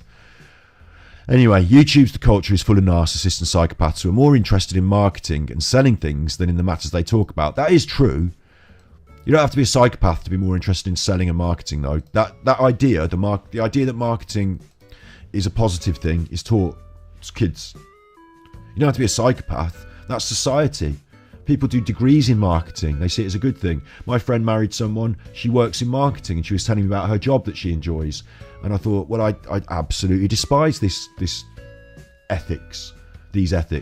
But, marketing goes on, doesn't it? You're taught to become a good marketer through YouTube. YouTube shows you videos on the Creator Studio that teaches you how to become a marketing expert, to use your audience, to manipulate your audience. Clickbait, not necessarily clickbait, but everything from thumbnails to content. YouTube teaches it. So I see it because I've watched it, decided not to do it, decided to kick against that. And I see it in other cultures, like in other communities like mine. I know what videos he's watching and what YouTube said to him and how to operate, it says. And so I see them operating like that. Jade's a really good one for it. Jade really treads that YouTube tightrope, doesn't she? She really does. So, they're grifters. They're using YouTube to make money. These people are on YouTube because, and I'm on YouTube. I know. I'm using YouTube to create a media product so that we can get a sponsorship. So I hope that my grift is slightly different. I hope my grift can be considered legitimate content creation. These people are on YouTube because you can create an almost religious following with low effort or repetitive content and at the same time make enough money off it to make a living. In this case, it seems we're looking at just a narcissist and not a full-blown psychopath. Why did you say they were a psychopath then? While narcissists can heal, they usually do not want to go that route. And when they are forced to reflect, they tend to just leave and find new people to manipulate elsewhere. Narcissists can be as destructive to other people as psychopaths, so it's best to avoid them. I mean, that's true about narcissism in a way, but again, it's very hard to level that at someone who we just see YouTube videos of. You need to sit with them for hours and give them a psychological evaluation. Magnetic replies, those who remember the original Stolen History site had a visit from Martin when Corbin Dallas posted a detailed, wonderful piece on facies.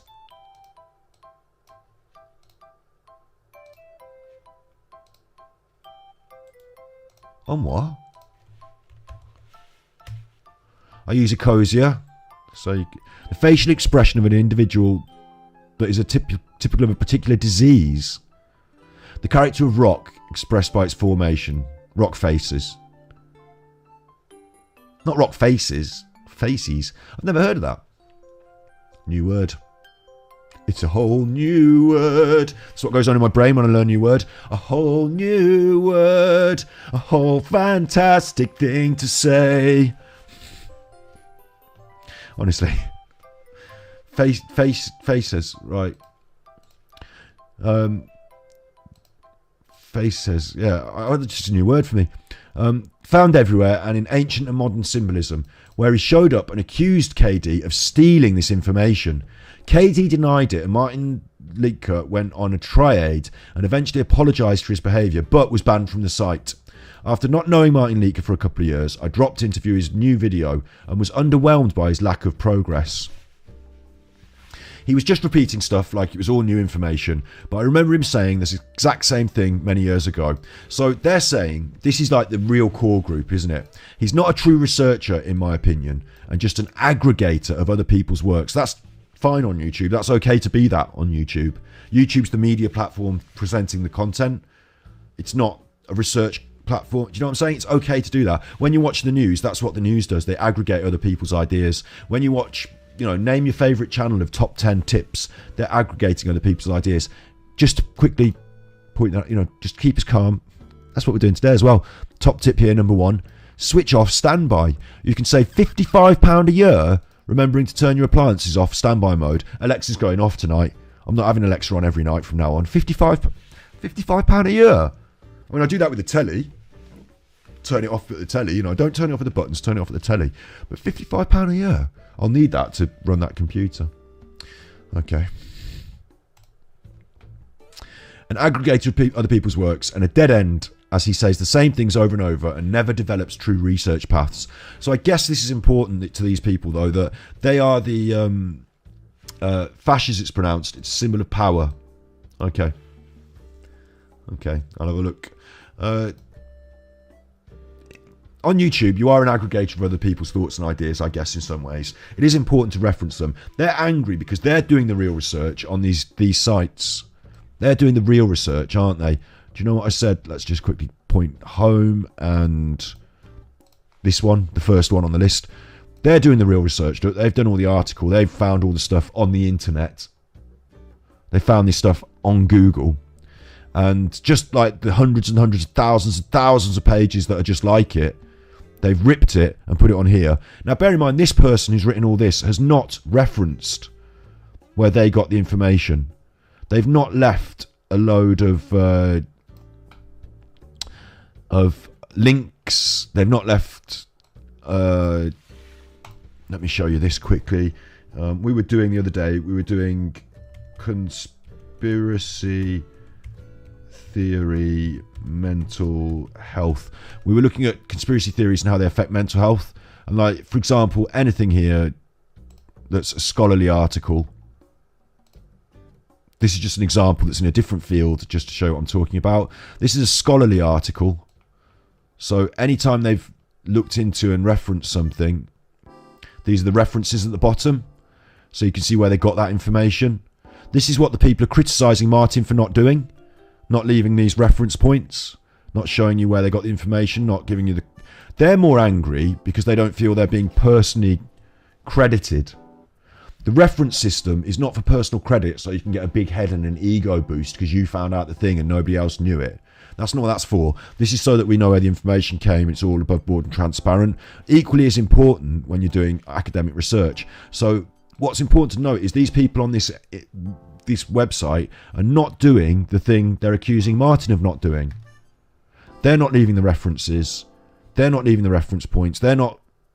There's one there, Google, Electrical West Volume 2. Google they're using. Google, look. Google. We're not supposed to use Google. They are. It's a book. And you can't read the book on Google. You can buy it. So maybe they're selling a book. I don't know. You can read this little section, can you? Or can you read it? I don't know. Shop for books, it says. Get print book. So I think that's a shop for buying it. You make your own decision about that. But what I'm saying is this is not the good referencing that they want, is it? They're using Google on this website. We're told we're not to use Google. They're referencing Google. And when you go there, it's a way to buy a book. Maybe this person's selling books. Bottom line, somebody's selling books. They've not given you all the links. They've not given you all the reference points. They're doing the same thing they're accusing Martin of doing.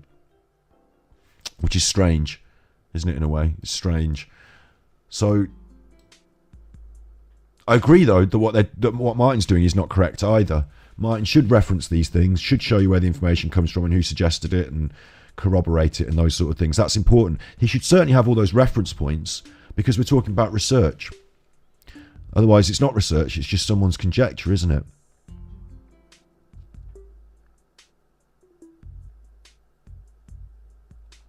Really ridiculous what Martin Liedtke did back then, acting like he owned the knowledge and no one else is allowed to talk about it without mentioning him. So there's this concept of ownership coming up. Ownership. The leader in the 80s of the British Labour Party was a Welshman named Neil Kinnock. The English nicknamed him the Welsh windbag for his trait of being over-wordy. Logorrhea is a national trait of the Welsh people, that's racism. Witness Martin Liedtke, who spends 50% of his time in his 3-hour videos spewing Cardiff wind racism, which many people actually enjoy. Liedtke must have produced about 1,000 videos on Tartarian subjects.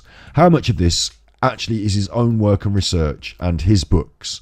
Well, how much of anything is your own work these days when we're talking about historical research? None of it, I would guess, none of it. Everything is, you know, on the back of someone else. We stand on the shoulders of giants. That's how we do.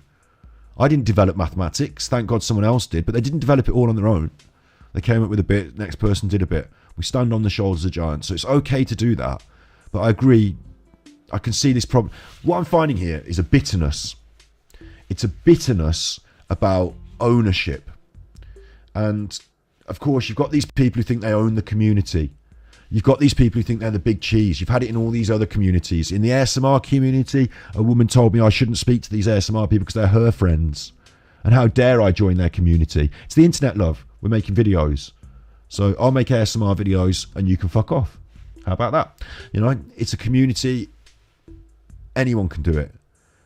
How much of it is his own research, his own books? These people want to take some ownership of it. They don't want Martin to be able to do what he wants. They want to say only they can do it in their way. Martin's not allowed to do it in his way. I think that's a bit mean. I think that's a bit shit. I think pointing fingers at people because you're better than them, because you're the people that own this material. Martin's going to try and own it. I'll show you he's going to do the exact thing they're accusing him of. And yes, he's wrong for doing it.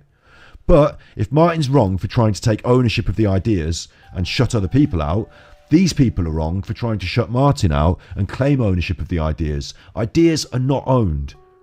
Ideas are not owned. You can try and patent something these days, can't you? Your Clever Dragon's Den thing, your invention, yeah. That just stops other people from being able to use it. So if we created a free energy device and I patented it, then no one else could have it. That's awful. We should be able to share information, shouldn't we? Shouldn't we? I shouldn't put it behind a paywall.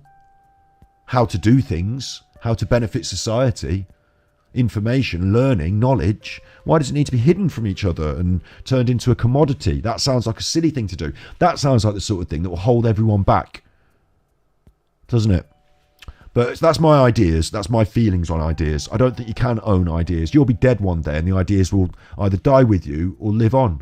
The ideas live. You know, we pass the ideas around. We share them.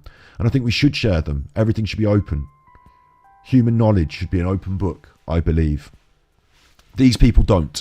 These people think the knowledge they research and discover, should not be freewheeling and talked about by anyone. Martin certainly shouldn't be embellishing it and talking about it on his channel. They suggest it to him. These are some ideas, Martin. What do you think of these ideas? And then he's wrong for looking at them and saying what he thinks of them on his channel without giving them the credit. So Martin shouldn't take all the accolade. You should. Amuro's angry because Amuro's not the big one that everyone's saying how wonderful they are with the clever information. That's honestly, they've said it. They've said it in there. I'm angry. I told him the information. He put it on his YouTube. Everyone likes him. I'm not happy with the way he did it. It's like a recipe. Imagine a recipe. Imagine someone from Italy comes around. I'm making a pizza, imagine, and I decide to put something different on my pizza. A bit of something. Why don't we try? I'm vegan, so I don't eat chicken tikka. I don't eat chicken tikka. But why don't we try onion bhajis? Whatever. Put the onion bhajis on my pizza. While it's cooking, an Italian comes and kicks my door in. How dare you do that with pizza? You're not allowed to do that with pizza. Pizza and the recipe for pizza, it has to be this one thing. That's the idea, the recipe. And it has to be like this. You can't change it for your own... No, don't be ridiculous. The recipe's out there now. Anyone can cook any pizza they want. Anyone can do whatever they want. Free world, freedoms. You know, I'm not going to bully people into doing what I think they should do. So I have to take it on the chin when someone does something that I don't particularly agree with. I can talk about the ethics. I do on this channel. But I think it's a bit rich for these people to say Martin is trying to own this information and shut other people out. And that makes them angry. So what they want to do is shut him out and keep ownership over this information. Sounds a bit strange. Especially coming from a community where we're trying to share truth. The main thing is to share truth. So why anyone would have a problem with sharing information, that's my information. I found that out. You didn't credit me. Why anyone would have that problem when they should say, look, there's that message being shared. Good, good, good. I started a little fire and it grew and grew and now everyone's talking about it. Oh, I don't get the credit. It doesn't matter. At least the world's talking about it. Do you know what I'm saying? If I... Like me personally, I started this episode by saying about children, and I've got to find a way to start helping children directly through some sort of charitable work through stream. I really have, because I think it's important. But imagine we did that, yeah? Imagine I found a clever way to help children, like information-based, a little idea I could write down in a little forum, and people read it and they took it and went with it, and it helped children out there in the world, whatever it was, a little idea that I put out there. And, years go down and children are like lifted out of poverty because of it, and years go by, and on my deathbed I say, you know what? I didn't get enough credit for that. Where's my fucking medal? Where's my fucking medal? I couldn't see it.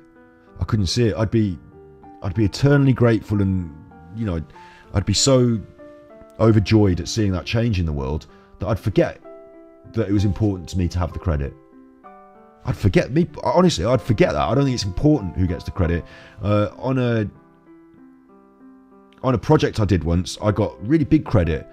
I got credits on. We made a film, and I'm associate producer on the film, and that credit is not important to me.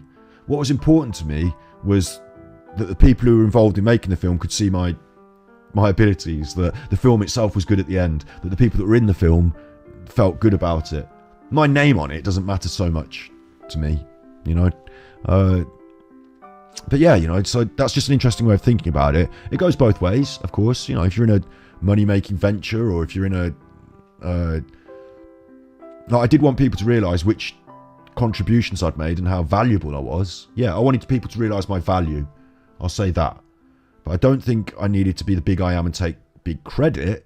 But I do hope people see my value. And I get a bit hurt when people don't, to be honest. I think that's a fair thing to say.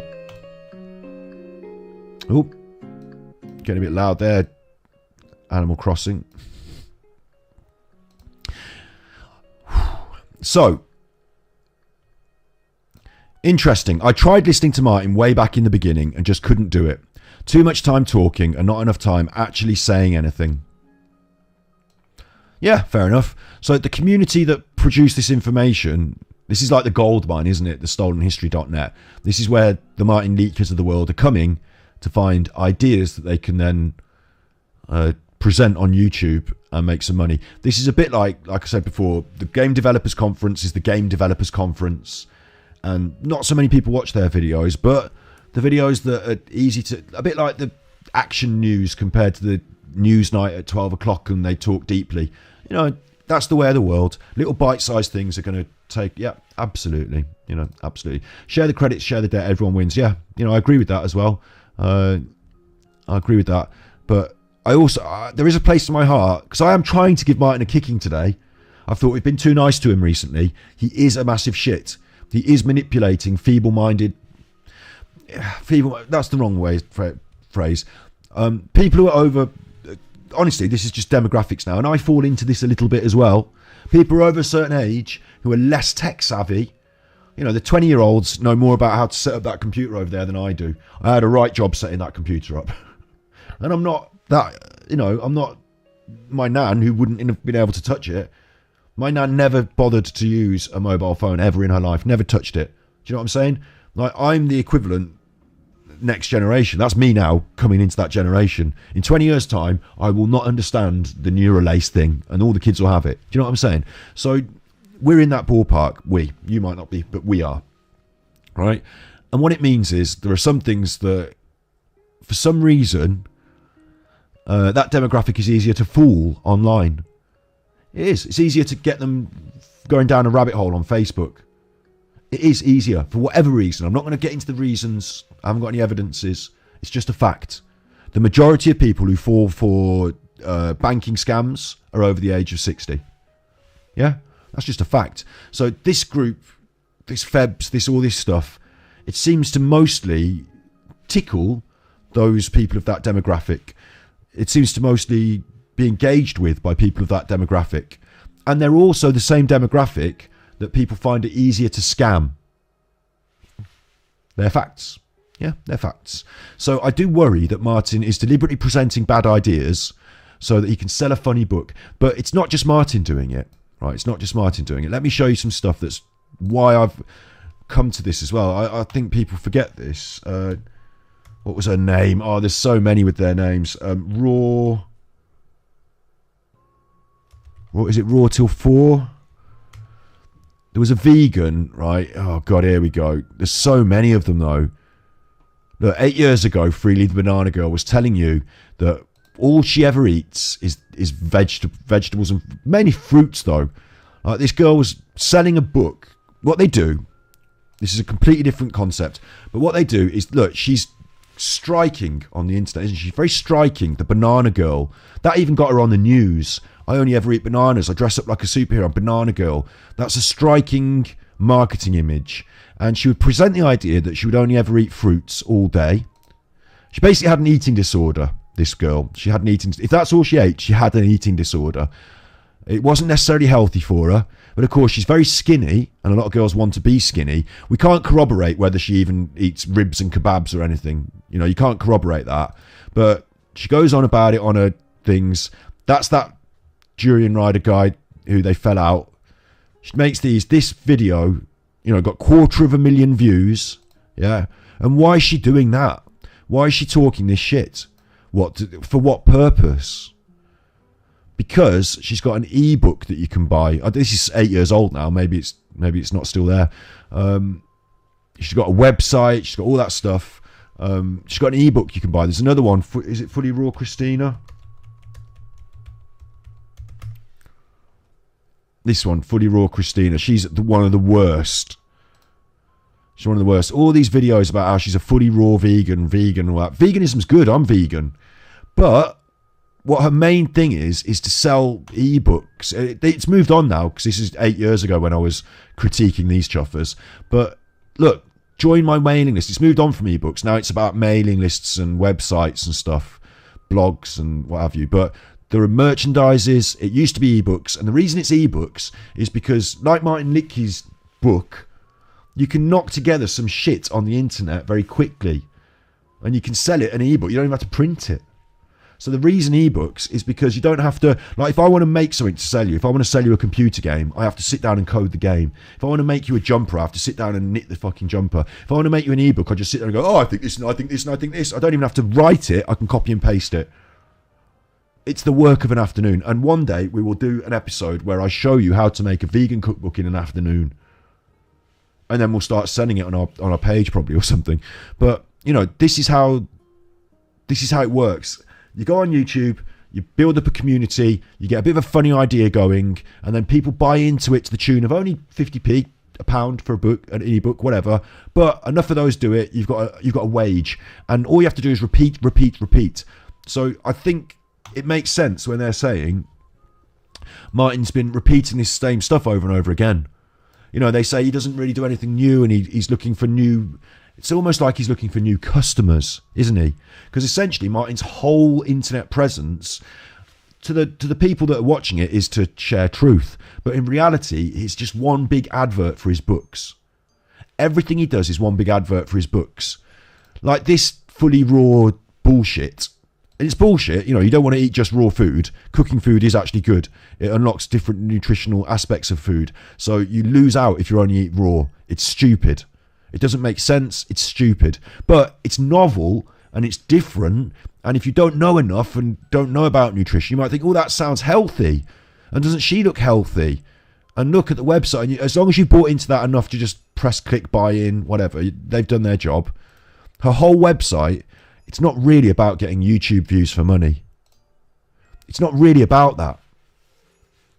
Sorry, my nose is itching now. I'm not lying. It's just my nose is itching. It's not really about that. Of course you want the views. Of course you want the money. Of course you want that. But look at these thumbnails. She's deliberately showing herself looking stupidly skinny, isn't she? She's trying to attract people who are worried about their weight on YouTube. She's trying to... It's pretty horrific in some ways. She looks like she's got an eating disorder. And she's trying to attract them because every time you can get a few views on a video, you're selling a few more books. This is not the end game.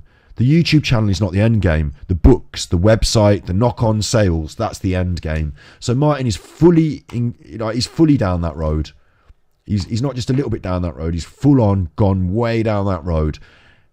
The inner circle, the people doing the research or whatever, they don't even like him. They've spotted that. But that doesn't matter to Martin because he's not really trying to appeal to the people who are really deep in on this, who feel they're knowledgeable. People who feel knowledgeable Smart people who can use the internet to do research are not your target market because they're not stupid and they don't buy books. He's trying to appeal to people who aren't smart, remember? So there's no need to worry about what these people on this forum think. There's no need to try and get Armoro on his side. Armoro's done their job. They probably bought the book already. You can't buy the book twice, Armoro. That's why he's got 2 books. Bought the book already, paid into, signed up, subscribed. They've gone off him a bit. They've given him some information that he's used. He's got so much from them already. You can't keep scamming the same person over and over, necessarily. You can't, like I said, so I think you need to find a new audience to sell your books to sometimes. So Martin's looking for the people who don't dig in, who aren't fully down the rabbit hole. He'll lead you down the rabbit hole, but he doesn't want the educated, the ones who've got the deeper knowledge, even on this, even on what I consider to be bullshit. He doesn't want that. That's not what he's interested in. And we're going to prove some of this. We're going to go on to Welsh Dragon's Metal's conversational post about his dad in a minute, because Martin's son made some really worrying posts. So we're going to look at those in a minute. But now what I want to do is I just want to copy and paste this in, and I want to watch a little bit of a video just to evidence, because I like to show you evidence. Not of adverts. I hate that advert. It's so obnoxious. Like, she pushes that phone in your face, and it just makes me think you're such an obnoxious person. Anyway. The tour basically concluded our Mudcut conclusions, my flood conclusions, without any shadows of a doubt. 2 stories, lower levels, streets underneath streets, doors going that away from when they were on street level, over and over again. It was just fantastic. Mud floodage. So, this is Martin on his most recent stream, Feb's Finest Adventures, The Beautiful Tour. This is just after the tour. 50,000 subs, remember? 5,000 views.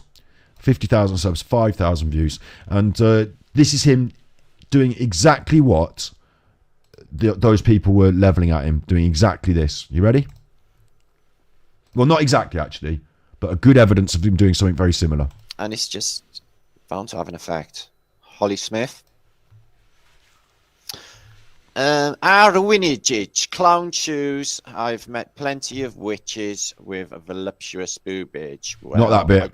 Stop thinking along those lines, Arwin, if I were you. Forget about the witchery. Not that bit.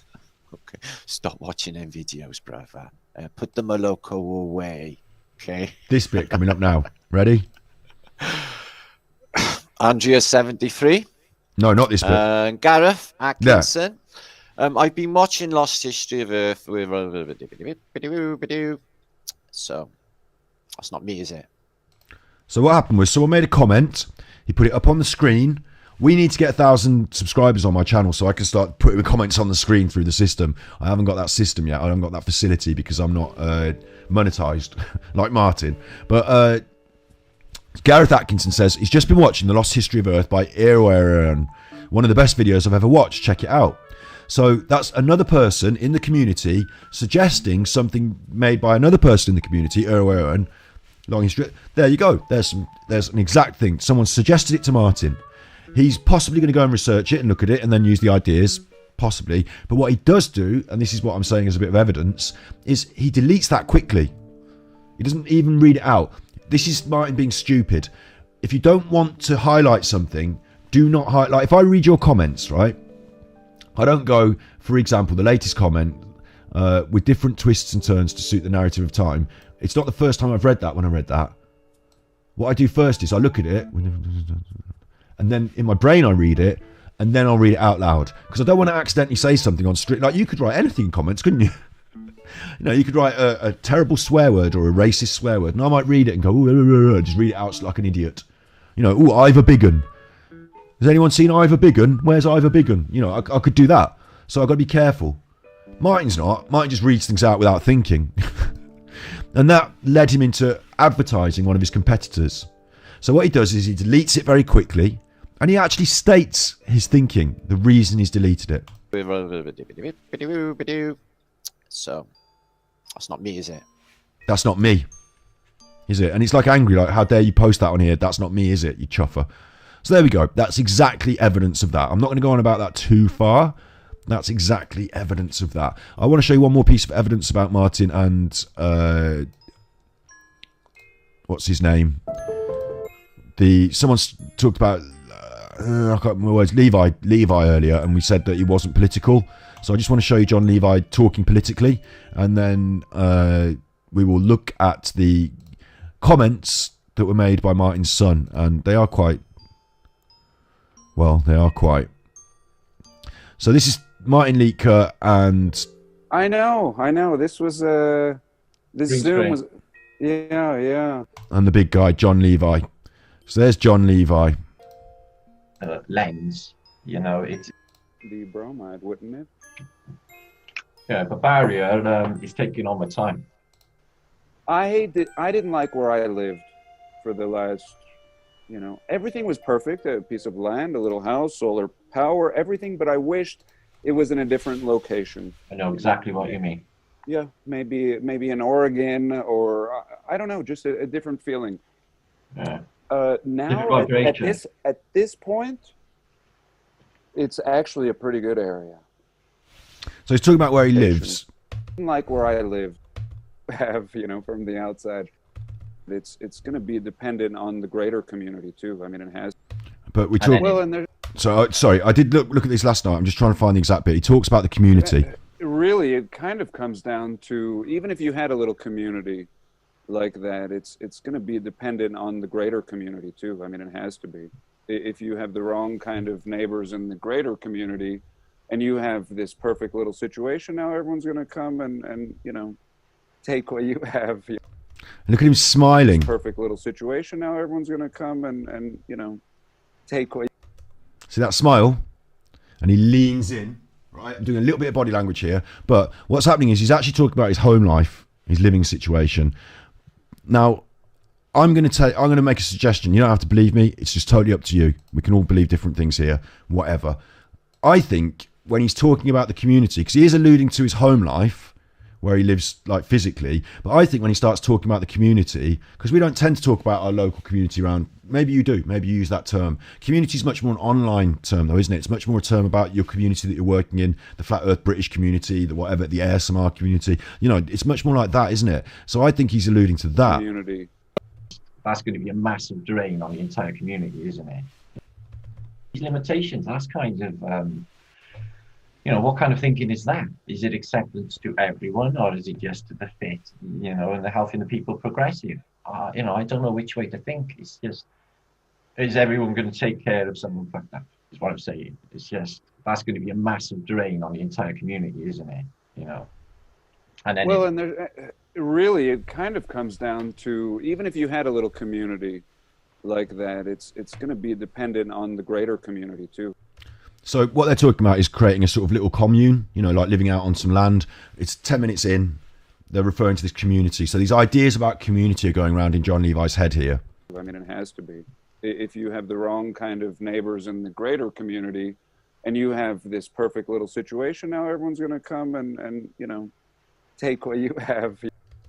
So he's saying if you have the wrong kind of neighbours in the community, in the greater situations, people are going to come and take what you have, which is a little bit weird, isn't it? Because if you're talking about living arrangements, like if you're talking about living as a little, flat earthers community out in the woods somewhere, yeah? If you're talking about living arrangements, it's very unlikely that your friends living next door will come into your house and take what you have, isn't it?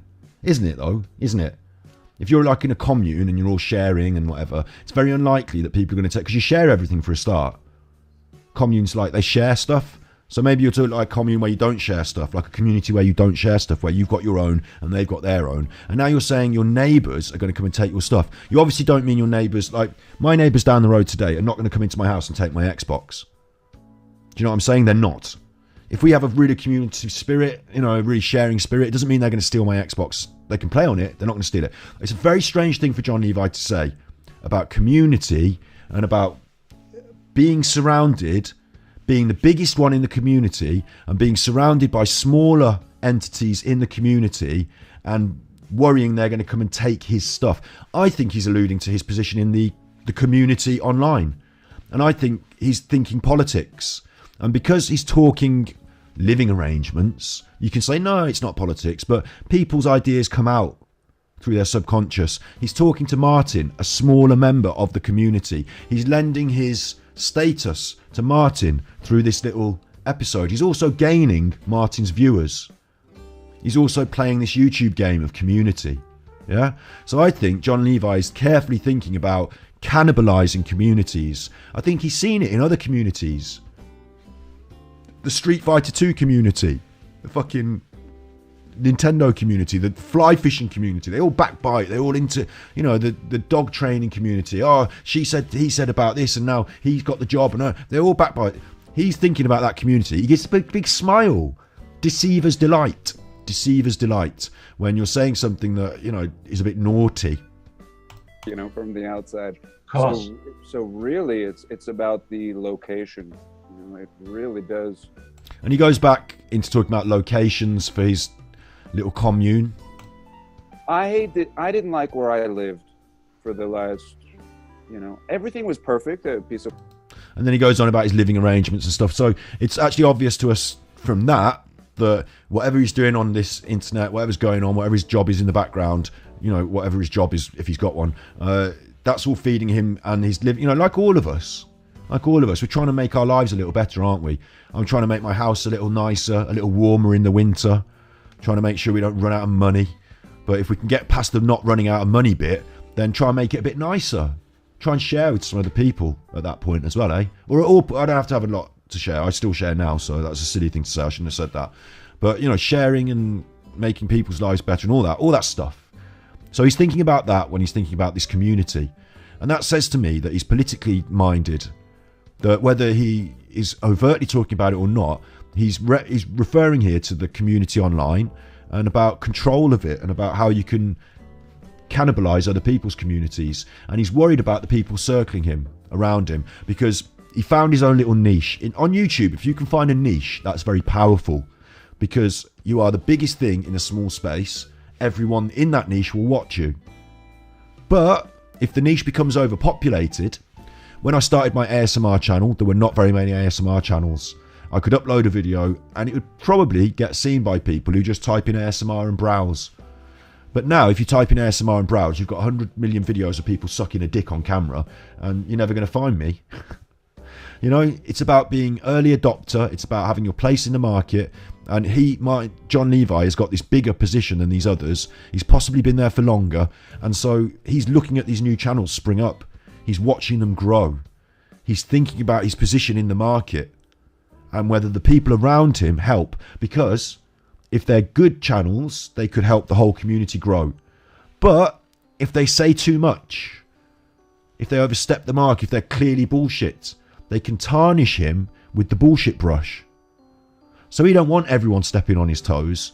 He wants to carefully control that landscape of what channels are around him, what they're saying and what's going on. That's my reading of this. And even though he's not directly talking about that. Even if you had a little community.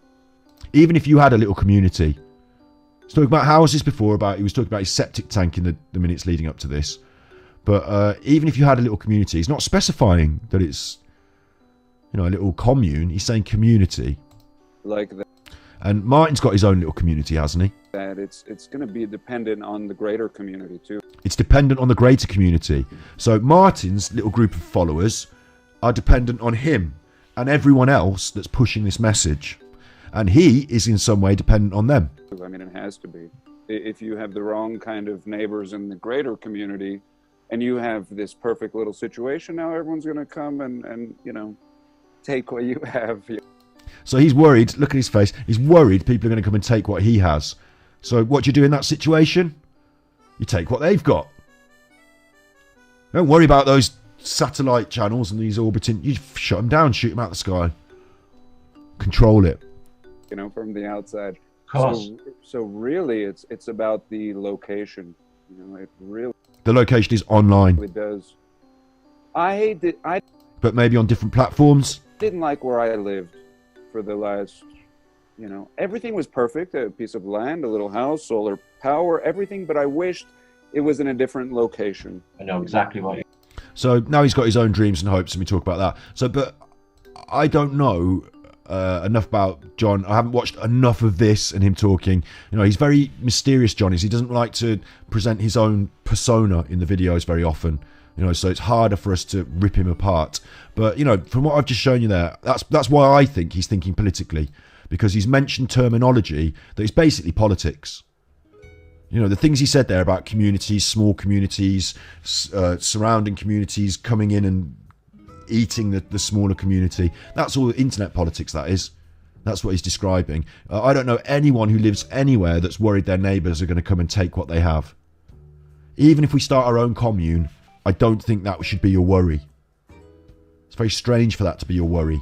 And I also don't like the fact that John, thus far, I've not been able to find out much like clear information about John from the way he presents on the internet. He doesn't seem very transparent.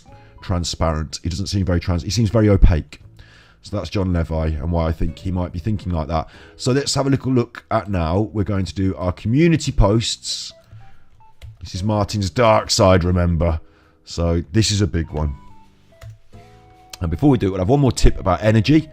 Because I've got a new computer and I can't afford to run the new computer unless I reduce the bills. So, draft-proof windows and doors. Unless your home is very new, you'll lose some heat through drafts around doors and windows. Professional draft proofing costs $255, can save $45 a year on energy bills. I don't think that's a problem to us. We've got a cat flap, for Christ's sake, and I have to close the back door to stop the wind coming in from that. But we're in the summer now. But that is an issue, though, if you've got a drafty house. So it's worth noting. It's worth noting. Turn off lights. Well,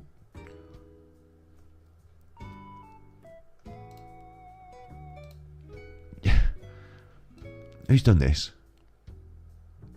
This is the Energy Saving Trust. They haven't told you who wrote it. I hate it when they don't tell you who wrote it. I like to be personal when I'm being malicious. But whoever wrote this, turn off lights. Are you fucking stupid? Of course turn off the lights. Who's leaving all the lights on? Right, I've got a question. All these different LED bulbs now. I've got an LED light panel that we use for streaming, like a little video light. I wonder if that's less or... I need one of those meters that tells you, and I'll find out exactly whether the things I plug in to light my face are better than the light bulbs. And whichever one's cheaper, I'll use that. If I have to have a little LED light panel instead of an actual light bulb in my bedroom, I don't care. It's only me reading a book. I'll do that instead. I'll use a torch if it's cheaper. If recharging batteries and using a torch is cheaper, I'll use a fucking torch. I'll save the money so we can work the computer, mate. Careful with your washing. You can save £28 a year. This doesn't sound like a lot, but it makes a difference. It's a round of drinks these days, isn't it? £28 a year from your energy bill just by using your washing machine more carefully. Use it on a 30-degree cycle and reduce your use by 1 run per week. Oh, that's a good one. Reduce the use by 1 run per week. Because I don't think about it. I just pile the washing up, and when it needs to go in, it goes in. But maybe I should say to myself, you know, note how many times you're running that machine. Do it over the course of a month, and then just reduce it. Yeah, that's quite clever. Avoid the tumble dryer. Avoid using a tumble dryer for your clothes. Dried clothes on racks save £60 a year. Do you know what? I would. I don't care. All my clothes are drying on racks at the moment, so I've got no worry with that. Yeah, go for it. £60. If I gave you £60 and said, I'll give you this every year, but I'm taking your tumble dryer. What are you going to choose? So it's up to you. It's your choice. Interesting though, huh? Interesting. Right then. The community. Let me say something before about this, about community as well, because we talked about community a lot today, and I've got an important point to make. YouTube uses community as a marketing tool. It's a marketing construct that's been constructed by YouTube. I'll prove it.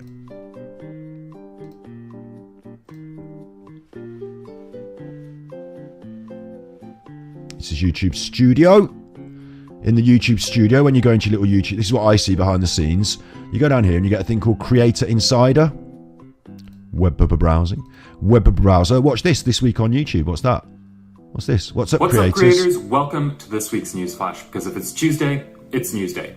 Right, and this is going to get me shadow banned, so I've got to be careful with this. When I critique this, YouTube knows, and it fucks me off YouTube.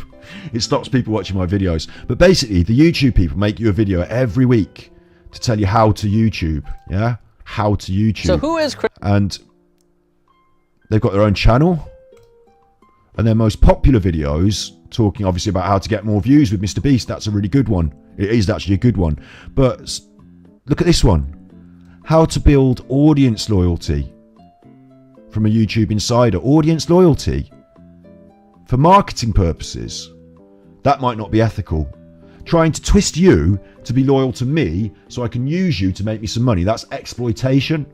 So YouTube teaches audience exploitation in a big way because they want all of you. Oh, sorry, my battery's gone. I'll just change that.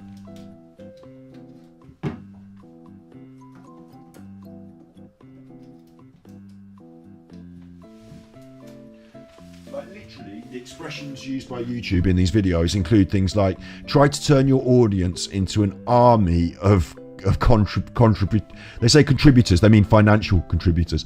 Like YouTube are well on that because they want you to be able to do that because then you will be a big money earner for YouTube. It's the system. Hello, focus. Am I in focus? No. Come on, focus. There you go. It's a system and it works for loads of people, lots of channels. You know, if you're just doing Jake Paul stuff, if you're just doing Mr. Beast, it's fine to do that, I guess, to manipulate people and use the most psychologically effective mechanisms to try and get them to spend money on YouTube. That's what they're all at. I don't care. I'm not here to try and make YouTube money for YouTube, am I? So, you know, I find these things distasteful. I find marketing distasteful. We talked about it earlier. It's psychological techniques to twist people's thinking. It's distasteful. And these people that make these videos are distasteful. You know, they're not like, hooray, well done me, good on me for marketing. Like, do you know Zoella and her calendar? Do you remember that? Zoella made a calendar. This influencer made an advent calendar and it cost £50 in the shops, really expensive. It was extortion. And she convinced all her little subscribers to buy it because fuck you, I don't care about you, I care about money. Oh, I don't know, I won't say that on the internet. I'll say how nice I am and buy my things. You know, it's all just shit, isn't it? It's all shit. So I'm not down with that. I'm not down with that. But it's important to note because the reason that we've got a community panel and it's called community is because YouTube would rather say that than audience or pay pigs or you know what I mean? Punters. They have to have a word for it. And most I don't want to say industries, when we're talking about cultures, like ASMR, I make these little whisper videos. It's got its own culture or community on the internet, on YouTube. This stuff, the Flat Earth stuff's got its own culture and community on YouTube. How do I explain this best? Cooking's probably a good example. There's probably a cooking community on YouTube, isn't there? A cooking community. But we all fucking cook. We all eat. Don't we? Just because you cook a sandwich tomorrow doesn't make you, like, if you cook a nice omelette tonight and video it, it doesn't suddenly make you Gordon Ramsay's mate. Peer-to-peer, Gordon Ramsay and me, cooking community. It's just that we're all humans and we all do stuff. But YouTube would like to group you together so they can market to you, so they can use it as a marketing tool so that you feel part of something, so you hand over more money. It's all about that, right? So community is an ugly word to me. It's an ugly word. Real communities, like what I've got outside my door, like when I talk to my neighbours or, you know, help someone out with their shopping or whatever, that's communities on your door, real human communities. This stuff online communities, it's marketing speak.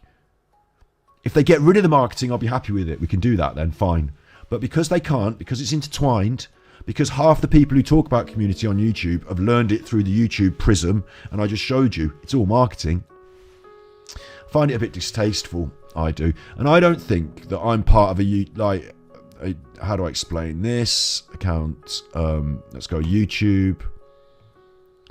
If I show you my channel, it's important, I suppose, important enough for me to do this. This is True Binaural and ASMR. This is my ASMR channel. I make weird little whisper videos. Whispering? What? Whispering? Yeah, whispering.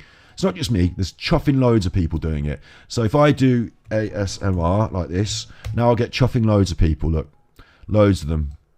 Mainly females. Look at this one with their boobs out. What a fucking idiot chuffer.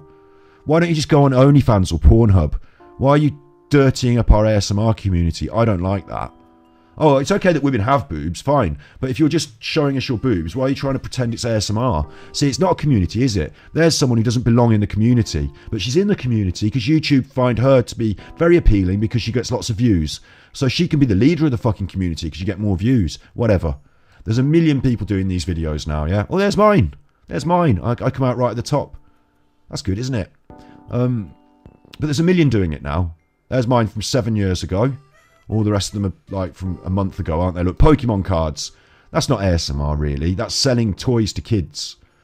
That's selling the concept of gambling to children. But because we'll whisper it and put it, I've run out of ideas, fuck it, I'll open Pokemon cards. It probably does really well with the algorithm. Because, you know, YouTube wants to suggest marketing things and cards. We're not all in a community here. I don't like this girl at the top, Jibby. You know, I'm not interested in her. I find her ethics to be substandard or lacking. Like this woman with her tits out, I find her ethics to be substandard and lacking. They're not my friends. They're not in my community. I'm not in their community. But YouTube's bundled us all together. We're all in the ASMR community. And if you want to be successful, you have to play that game. You have to play along. If I say to her, like I'm doing right now, fuck you, look at your tits, what a twat, yeah? If I do that, then the other people in the community point fingers at, oh, fuck you. You can't be in our community. You're mean. You can't be in a community unless you're going to say nice things. You can't be negative. You can't say something like... Another person on Twitter the other day posted Bruce Lee quote, and it wasn't Bruce Lee quote, it's just bullshit. So I told them on Twitter, this is not Bruce Lee saying this. I told them for their own good. But you don't know if they think, oh, fuck you telling me what to do on my Twitter. Fuck you, I don't want you in the community. I'll be the moderator. I'll run the website. They're my friends. My clique. It's cliques, it's mean girls, and it's marketing. That's what the community is. I haven't found much more than that involved in it. When I filmed my documentary, I met lots of different people. Some of them were really cool. The ones that were mainly involved in the ASMR community, not so cool. Not so cool. The ones that really felt some sort of, you know, compelling desire to enhance their work with this community aspect, not so cool. There's this woman called Minx Laura, who doesn't even make, like, she didn't even make fucking ASMR videos. She just friends with everyone. She made shit videos. In my opinion, her videos were shit, right? I didn't think they were very good. But a video every day, friend with everyone every day. Oh, I'm your big friend. I'm your big friend. Oh, look, I love your videos. Oh, look, I've left you a nice comment. I love your... She's a community person. She's not a content creator. She's a community driver or something. And that interaction with the community leads to some views on her video. But a content shit, but she's so pumping that community. Like, you know, she was the first one up my arse as soon as I made a video.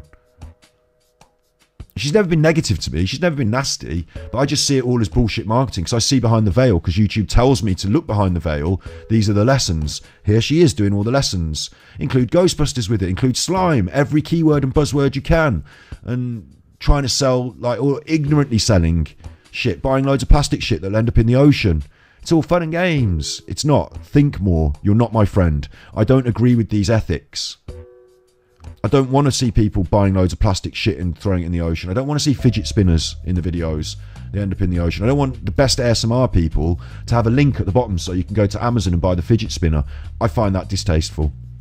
You know? So the community thing for me is very difficult. I find it very difficult. Here we're developing a community in our channel. We're developing a real eclectic mix of people. So I see it more like the real world community. Because when I go out there in a community at my street, community in real world, we're all different. We don't all think the same. We're not all in the community on our street because we all, you know, no, we're not all ASMR. We're not all pretending to get on. There's problems. There's community problems. I have to go and pick up rubbish because some people leave litter in the canal. Like, do you know what I'm saying? There's problems in the community. There's crime. It's not all roses and it doesn't sell things in our community. So it's not promoted that way. But here it is. So there we go. Important to Tracy this with this. This is the community tab. And what Welsh Dragon Metals has done is he's posted about what he's up to. This is Martin's son. Okay? Martin's son. And this is the big one. Where is it? Oh, fuck you, YouTube. Every time I scroll down, it jumps. Stop jumping. Can you see it jumping? Right, just slowly up until we get to the post. the next one, isn't it? Is it? That bird with the lice on it. Here we are. Here we are, got it. Well, that was all pretty fucking terrible. Won't be seeing me with Martin anymore, nor will I be posting for a fairly long time, so I suspect. See ya. That was pretty fucking terrible. Won't be seeing me with Martin anymore, nor will I be posting for a fairly long time, so I suspect. See ya. Now, this was recommended to me, so I've got to cover this. In the comments, we get comments and replies. We'll just go down and we'll just view the pertinent ones. Hope everything's okay, bro. It will be. Going to force it to or die trying, as I am done being played with by the only people I know. Now, he doesn't say that's Martin. Could be Jade as well. I assume Jade was playing with this guy's emotions. I assume Jade was giving him enough flirt and thing so that he felt he might be in with a chance. And I assume Jade would never have gone with him. Might have made him feel jealous. Whatever happened, Lawrence, can be fixed. Sometimes a little time is all that's needed. Time, yeah, that's it. Out of time for the people that caused my mind to crumble to glass. My old man is chief cause of it. Basically, he's become what he studies, a controller. He himself is proof they exist. Hedonistic, chaotic, dirty, greedy, always in a panic but never quite affected, twists others' beings to bid twisted games, usually upon me. It's evil. His followers deserve better. Cannot accept truth from a liar, even if it is true. It supports yet more evil. And I've never been on the side of death, so it's a little more complex than a family issue that would be the tip of a very large iceberg if it were that simple. Seems like he's not in a good place when he wrote this. It was 2 weeks ago. Things have improved for Welsh Dragon Metals. They're on the boat. They're having fun. So don't worry about them necessarily. Although I would say, you know, mental health is important. We do it every Monday, mental health, 8 p.m. GMT. And after this episode, I will upload or release our Mental Health Monday from this Monday on this channel in a couple of hours when I've done the thumbnail. So look out for that soon. Yeah, so he's basically throwing Martin under the bus, though. Martin is a controller. He's hedonistic, chaotic, dirty, and greedy. Always in a panic, but never quite affected. Twisting other people. He's a controller. He's proof they exist. So what he's saying is what we've been saying, isn't it? This is his son now. They are strong words. Exactly, Rudy. They are strong words. And I'm surprised that they've been left up on public forum like this. You know, it's personal between you and your father. I'm surprised this is up on the public forum. But, yeah, he's told us he's a controller. Now, I don't know what's going on in Welsh Dragon Metal's head. We've seen him smoke fat reefers as well. It can affect you mentally, cannabis. I smoke cannabis. When it affects me mentally, I slow down on the smoking of it. But I've done it for such a long time that I know where I stand. But I don't know how other people interact with that, so I don't know how they're feeling. But it can affect your mental state. He was obviously in a bad state after this tour. But he's saying it there. He's saying the dark side of Martin is that Martin's a controller. So there we've got verifiable evidence from his son.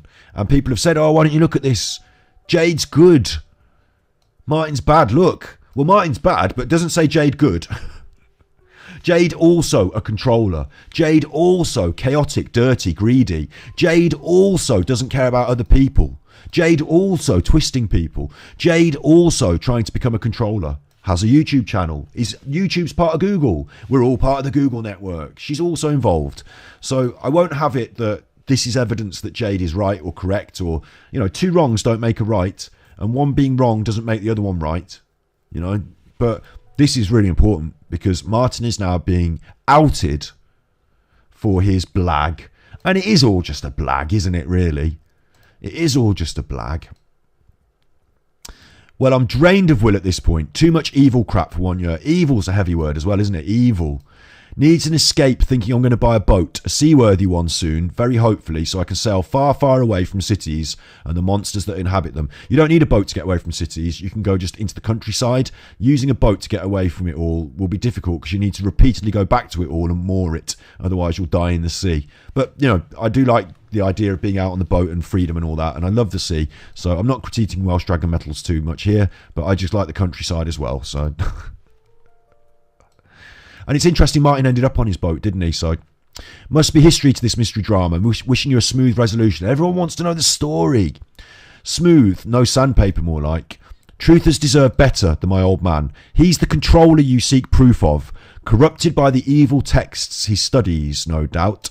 But that man is only a segment of my father these days. As I said, truthers deserve better than to have truth delivered via a liar's tongue. So now we're saying that Martin might be sharing the message, but somehow he's a liar's tongue. It's very critical of Martin. From his own son. I don't like that at all. Very uncomfortable that is, isn't it? Very uncomfortable. What happened? I pray you're alright, my friend. I will be alright once I have the ability to leave this island, or rather a handful of people upon it. I really cannot stand to suffer anymore. Probably going to spend all my money on escaping by a boat or ship before I lose it next time, and get righteous vengeance upon any that so much as brush my bubble.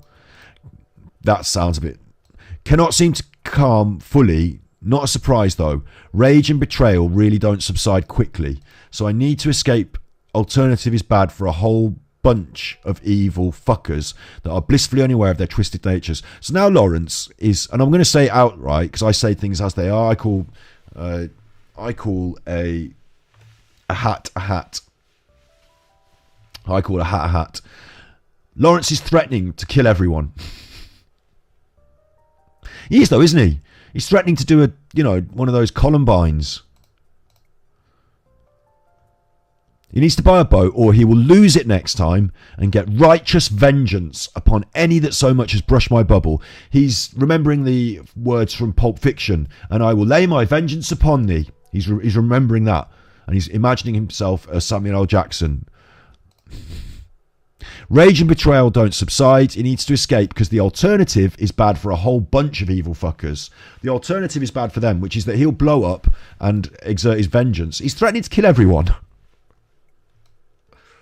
Fucking hell. Take care. So sad things have turned out the way they have. Used to. Still, it affects me though. Not a robot. Still human. It's me. Me that just won't stand for any of it anymore. Now I fuck off to my boat to SeaWorld, not on the island Britain. If I need to break from nuttiness, still what goes around comes around. Not worried. Evil acts only ever bring karmic punishments. Karma doesn't work like that. We talked about it before. Karma is not a system of metering out punishment. Karma is the Buddhist idea that when you die, you will be valued and judged, and then that will inform how you get reincarnated. So if you don't believe in Buddhism and reincarnation, don't worry about karma, because it's not a system of punishment on earth. If someone does something bad to me, they don't have something bad done to them. That's not karma. That's not karma. That's your sense of natural justice that doesn't exist. And it's only perception, because good and bad don't exist unless you have some perception of what is good and what is bad. It's just things. Like, for example, if the sun blows up and destroys the earth, that might be bad to us, but it's not anything. It's just the sun. It's just things, isn't it? It's not good or bad. There's no ethics in nature as such. We have developed ethics through our own intelligence. The only other thing that informs ethics, in my opinion, are twofold. One, I believe in construction and destruction. Construction being a force of good, building things, creating things. Destruction, destroying things, burning things, tearing it down, being a sort of force of negativity. I believe in that. But I also think that we have a system that we've, like it or not, believe it or not, with God and with religion, we've outlined very clearly where our lines are drawn, what's good and what's bad, what's right and what's wrong. And if you adhere to a set of ethics religiously, whether you personally might not agree with my religious ethics or with religious ethics in general, but I was taught my ethics through growing up in a Christian society. I was taught to turn the other cheek. I was taught to love thy neighbour. I was taught to forgive people. I was taught to stand up for those that are less fortunate than myself. They inform my ethics. It's not that I'm a Christian. I don't believe that Jesus was the Son of God. However, right, those ethics still inform my beliefs and my ethical premise. We live in this society. So there's a bit of an issue with karma, because karma is none of that. Karma is you die and then the universe decides whether you were good or not, and then you either come back as a cockroach or you come back as an elephant. But it's nothing to do with punishments. So get that idea out of your head. But what I am noticing in these, this is a week ago, so not 2 weeks ago now, just a week ago, I'm still noticing there's a couple of things I'm noticing. Lawrence is unhappy when he's writing some of these things, and when he's unhappy, he forgets to punctuate properly. He doesn't leave the space between the comma and, or maybe he never leaves the space between the comma and the next word. But his segmental features of English are better when he's less angry. These previous ones that were more angry and more like all word salad, all pumped together, all squashed up. But yeah. Anyway, hoping for karmic punishments. So he obviously believes someone needs punishment and he wants to escape the nuttiness. Something else that's big and important, we've got a channel called Mental Health Monday.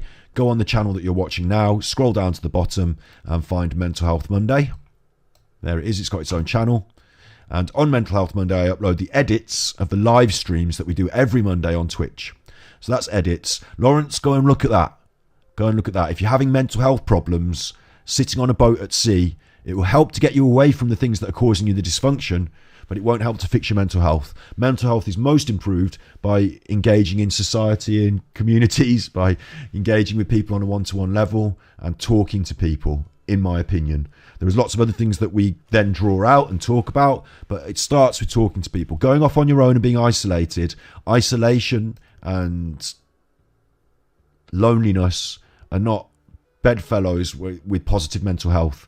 In fact, it's the opposite. Martin's previously said Lawrence is disabled, possibly autistic. I wondered that myself because I saw his skill and excellent understanding of electronics and things like that. And I also saw his apparent social... I saw him missing some social cues in some of those videos where they walk around together. So I wondered about that, but I'm not going to say, oh, you're an autist on the internet. I'll leave that for them. But yeah, like I'm not going to criticise his spelling, punctuation and grammar too much, but I was just saying that I think that it gets worse when he's more upset. So I was reading that this seems less upset because he's been on the boat for a week, but the other ones seem more upset. So whatever does help your head, Lawrence, do that. If getting on the boat is good for your mental health, good. But don't turn away from the world. Don't turn away from other people. That's not the best solution either. Let's carry on having a little look. Lawrence says he cannot fully explain as it would take far too long and run me down even more to mention any of it. So he's saying he's run down. Basically just had a revelation of sorts. Puzzle pieces fit, then pictures the whole. And it tells me I'm being controlled and fucked with on a grand scale over a very long time at a low level. And most recently not so low level. Many be guilty at that. Liars all. I hope they read these replies sometime. Working on escape regardless. Going to buy my way out is what I'm going to do. Get a boat and sail away. So this worries me again, because he hopes that people see this, the guilty, the liars, maybe Martin, but he's not able to speak directly to them. And that's an issue. If you've got feelings and you're not able to express them to the people that need to hear them, that's an issue. Working on escape. Escape is a worry to me, right? I'll tell you why it's a worry. I'll tell you why it's a worry. Why won't it bring up the Samaritan? Come on. Why isn't it doing it?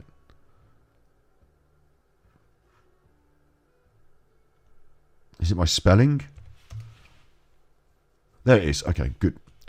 This is in the UK. We've got Lifeline 988 in America. In America, this number is 988. This is the Samaritans. They're waiting for your call. This is a phone line. It's free. And you can call someone that's not involved in any of this shit, that doesn't have any irons in the fire, and you can just talk about how you feel. Because sometimes you need to talk about how you feel, and the people that are involved might not be the best ones to talk about. So Lawrence, if you're watching this, consider calling them. It's no stigma. There's nothing wrong with it. You can just have a 5-minute chat. It doesn't, you know, you can say everything you need to get off your chest, everything you hope people would hear. You can say it all. And you might find that just by saying it and talking it through helps. So the Samaritans is important. I'll tell you another reason it's important, because you've talked about escape. Now, working on escape regardless, going to buy my way out and sail away.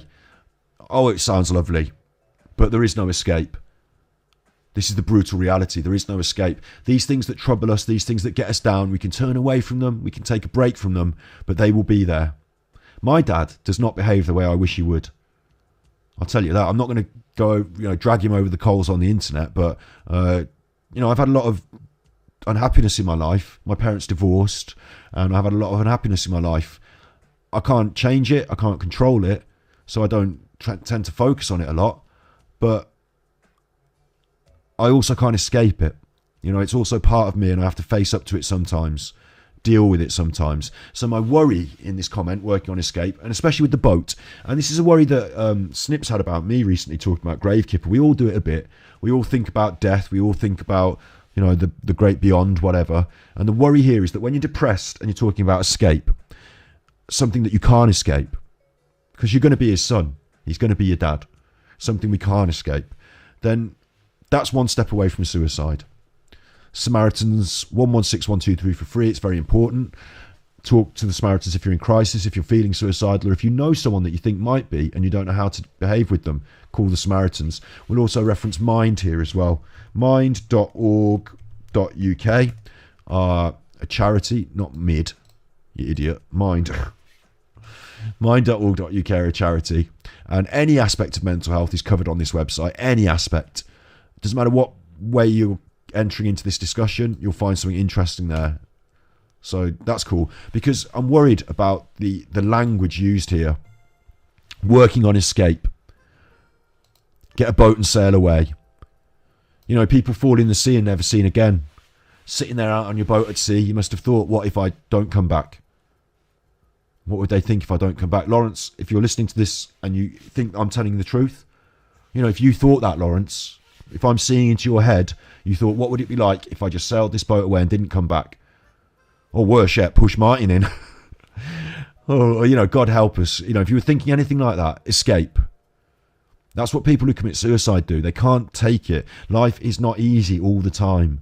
And God damn it, it just stresses me, because if they just held on a little bit longer, we might have been there to help them. If they just held on a bit longer, if they turned to something more positive at the right time, we might have been able to save some of them. It's the biggest killer of young men and women. I don't know about women. Don't worry about my stats. It's a big killer. So big, when you consider it's not heart disease, it's not cancer, such a big killer that we should be able to, as a group of people, sort that fucking shit out. I wish we could. I know people who have lost friends, family. I've lost friends. It's just not something that I want to allow to continue.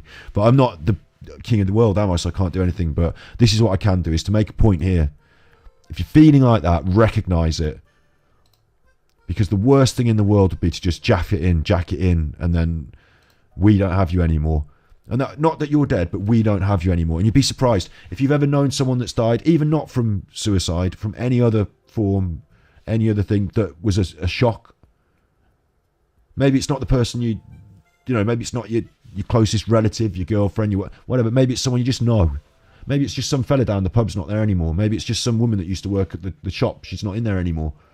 Oh, she died, did she? You don't realise until someone says that to you. God, well, I had a joke I was going to tell her, and, you know, I never bought that cup of coffee that I said I was going to, and I kind of miss them. And then it's making me feel upset now, because there are people that you miss. You didn't realise how much you would miss. You know this, Lawrence, if I'm talking directly to Lawrence now, really, but anyone who feels this, you know this. There are people you miss, and you didn't know how much you were going to miss them until they were gone. So if you're feeling suicidal or you want to escape, remember, that's you. There are people that you don't know are going to miss you. There are things that you can do in the future that can make a difference to people's lives that you didn't even think you were going to do yet. You never thought you'd get a boat. 10 years ago, no one said Lawrence is going to be on a boat. Or look at the difference that a day can make. Give it 2 days, give it 10 days, give it a year, give it 10 years. Who knows what you're going to be doing? Who knows what ripples you're going to be spreading out into the world, and what lives you can change for the better. But if you give it in now, if you jack it in now, if you escape, the easy escape is hard. I want to escape the hard feelings in my life. I don't want to have to look down that void. I don't want to have to stare down into that void all the time. You know, I want to escape the hard feelings in my life. I want to get married, have children. But also, even if I do that, I'm still going to be able to look back and say, you know, this thing happened when I was a kid and it made me really, really sad. You know, I can't escape some of these things. Instead, what I have to do is look away for a while, distract myself when it really hurts me. Distract myself, but face it sometimes, and just face up to it and deal with it and move through it. You know, sometimes I've got to do that as well. So I appreciate what's being said here on another level. Working on escape. Please, Lawrence, be careful how much you want to escape, how far you're prepared to go to escape.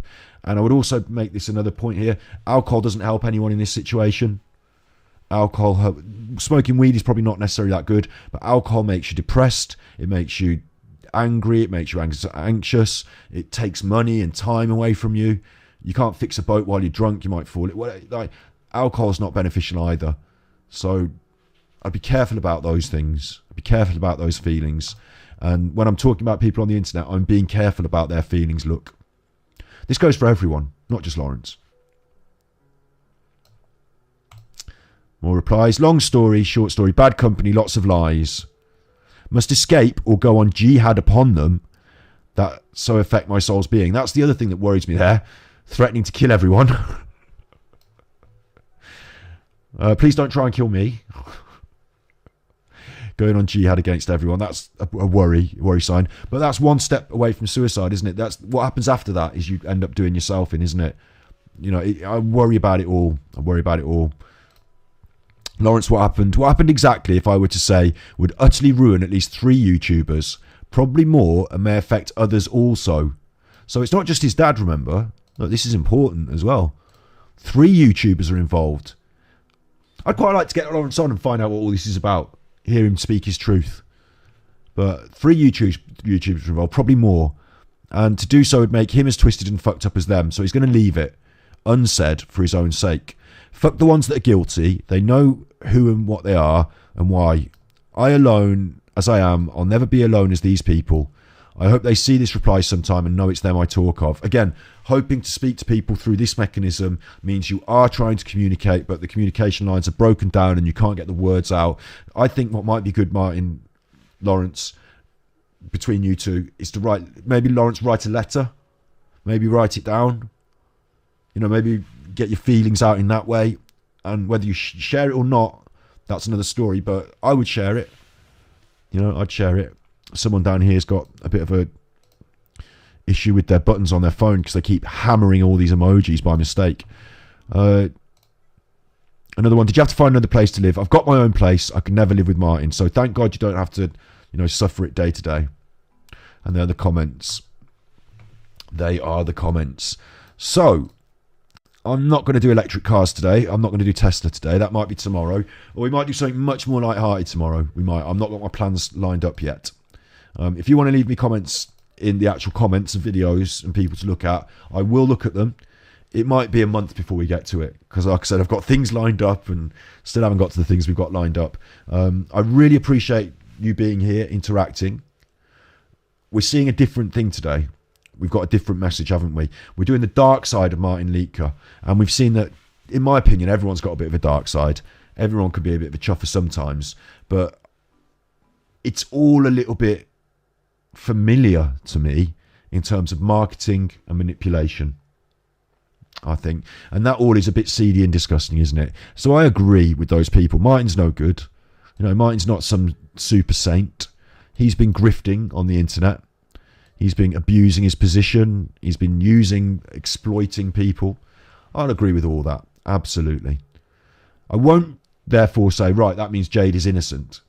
I will treat them as individuals and give them the respect of treating them as such. You know, not to say your behaviour admonishes her behaviour. No, I won't do that. I'll give them the respect they deserve and call them both cunts. Bang your heads together, you two. So I think, you know, there's something we could learn there and take out of it, though. And what I think is most important to learn and take out of it is that this is like my teaching moment, I guess, is that the byproduct of this, Martin is Martin. Martin's got Martin's agenda. Jade is Jade. Jade's got her agenda. She's twisting Martin. She's twisting his son. Martin's trying to manipulate his son in a way, or at least keep him on side. There's other YouTubers. He said 3 channels are involved. They're all at it.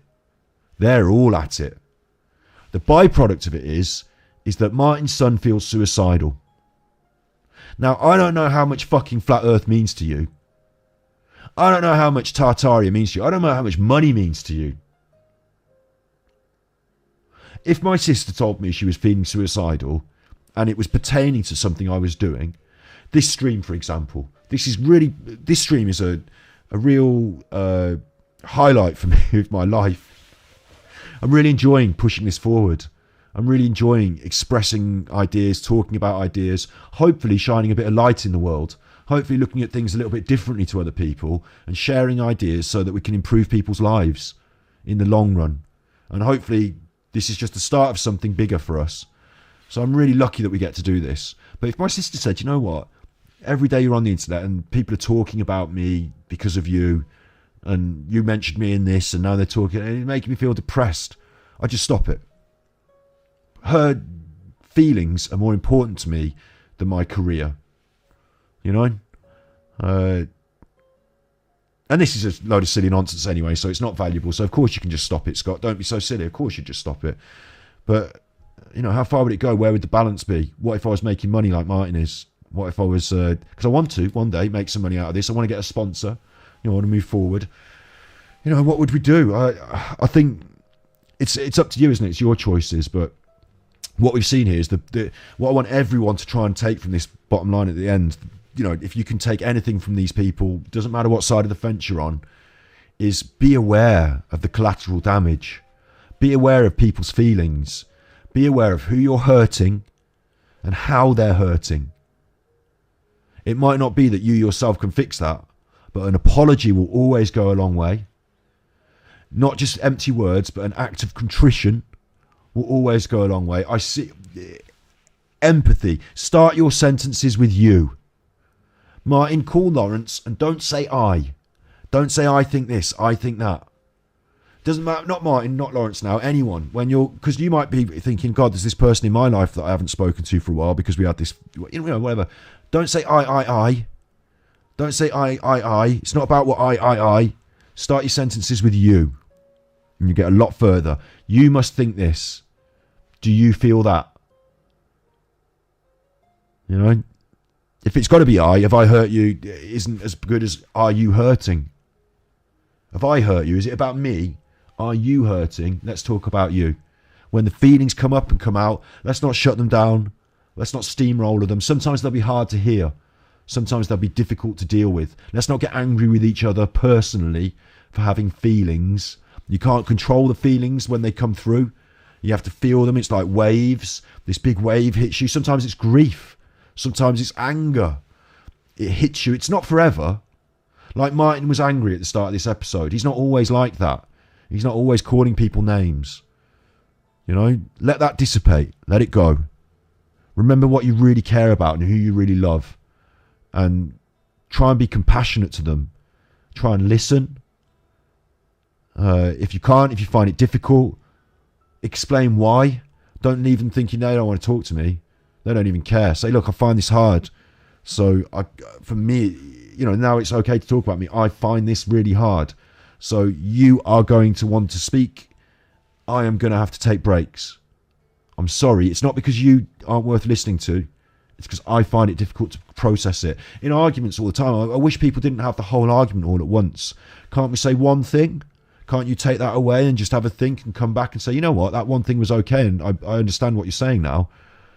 So I agree with you. You know, if you don't have the argument in one go, if you break it down into little bits, I just want you to know that I love you. That should be the core takeaway that people understand. And then maybe we can get past some of this shit. And I don't want Martin to feel depressed because his dad. I don't care what his dad does. I don't care if his dad is Donald Trump. I don't want Donald Trump's kids to feel depressed because of their dad. You know, I don't want someone to end up being suicidal because life is shit.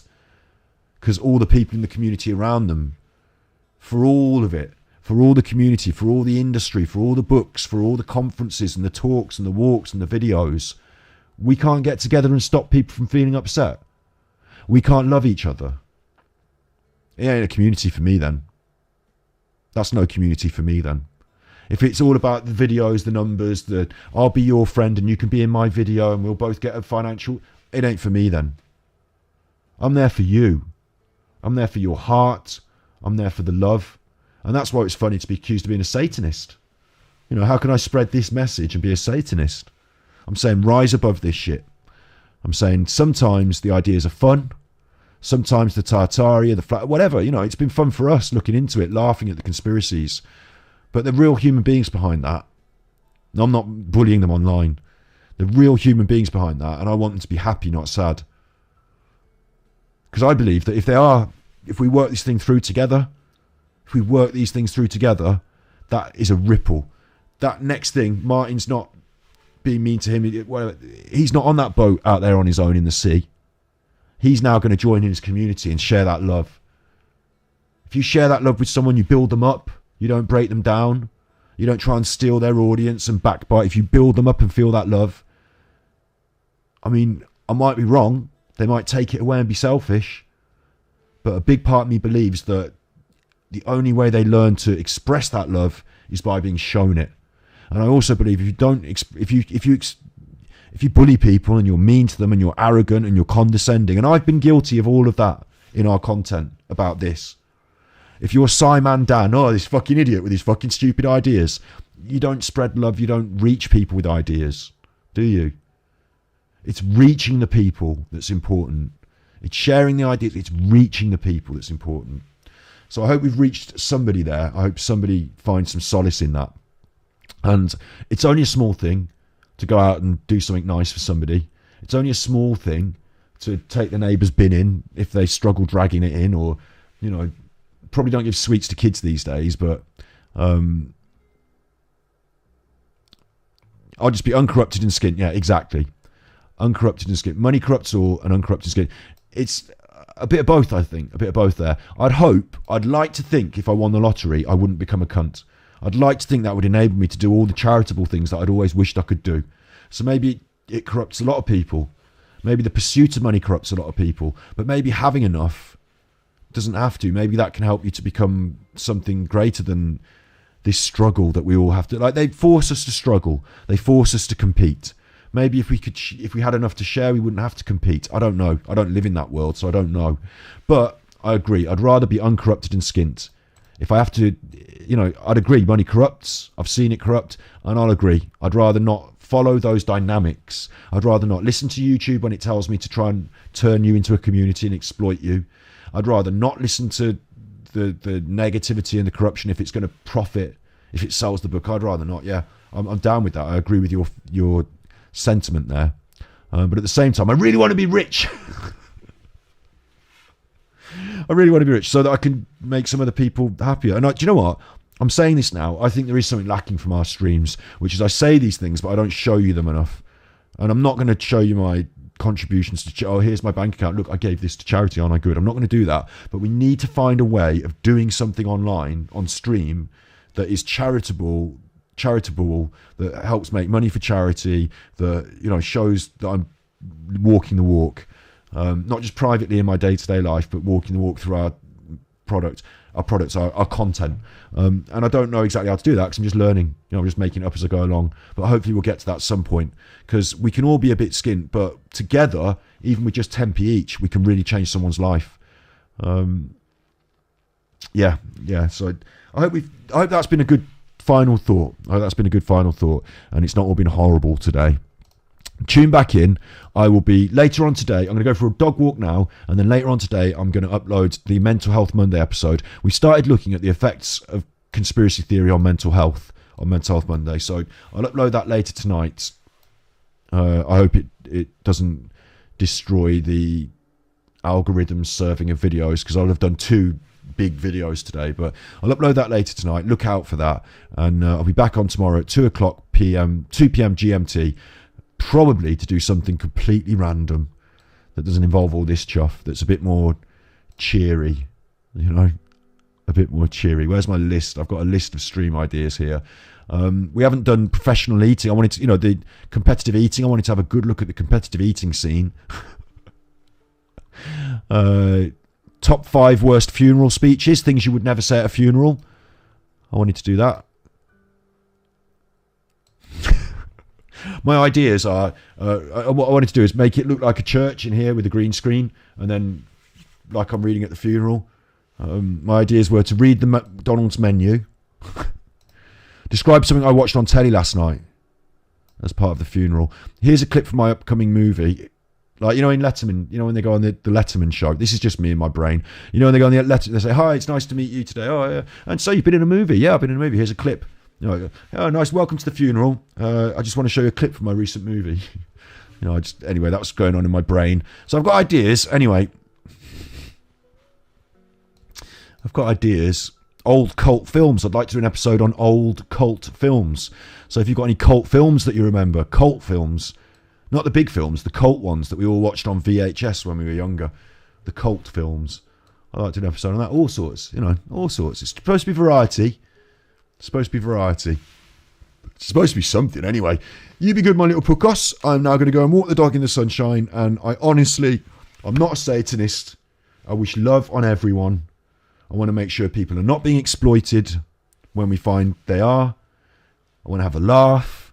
I want to make content with value for your mental health, for entertainment purposes, and push my life forward as well in the process. And I hope that sometimes we can be serious and sometimes we can be silly. And overall, we can all just have a positive, you know, something good come out of it. And then we can spread that on to other people. We create these ripples. And then when it becomes this thing about, you know, society in conflict and arguments between different political groups, our group, our community, whatever we build through this, we can step in and say, hang on, no, we were people who thought the earth was this and the Tartaria was that and that this was that. We're all together on this saying feed the kids. So you can't fucking hold us down anymore. I'm ready to fight the masters, not the masses. My enemy are the masters and not the masses. I'm not angry about another foreign person like Martin Liedtke. I'm not angry about another foreign person coming to my country, a global citizen crossing a border, trying to make better of their life. I'm not angry about someone else struggling on the breadline like I am. I'm angry about the people who won't share, the people who've got all the money, the people driving the Ferraris. That's who I'm angry at. I'm angry at the masters, not the masses. They're telling us we should hate the masses when we should hate the masters. And in the mirror, I'm a fucking transformer and now a leader. Join the struggle. Brothers and sisters, all your body doubles getting slaughtered. It's time to stand up for your sons and daughters. You be good, my little puckos. You be good.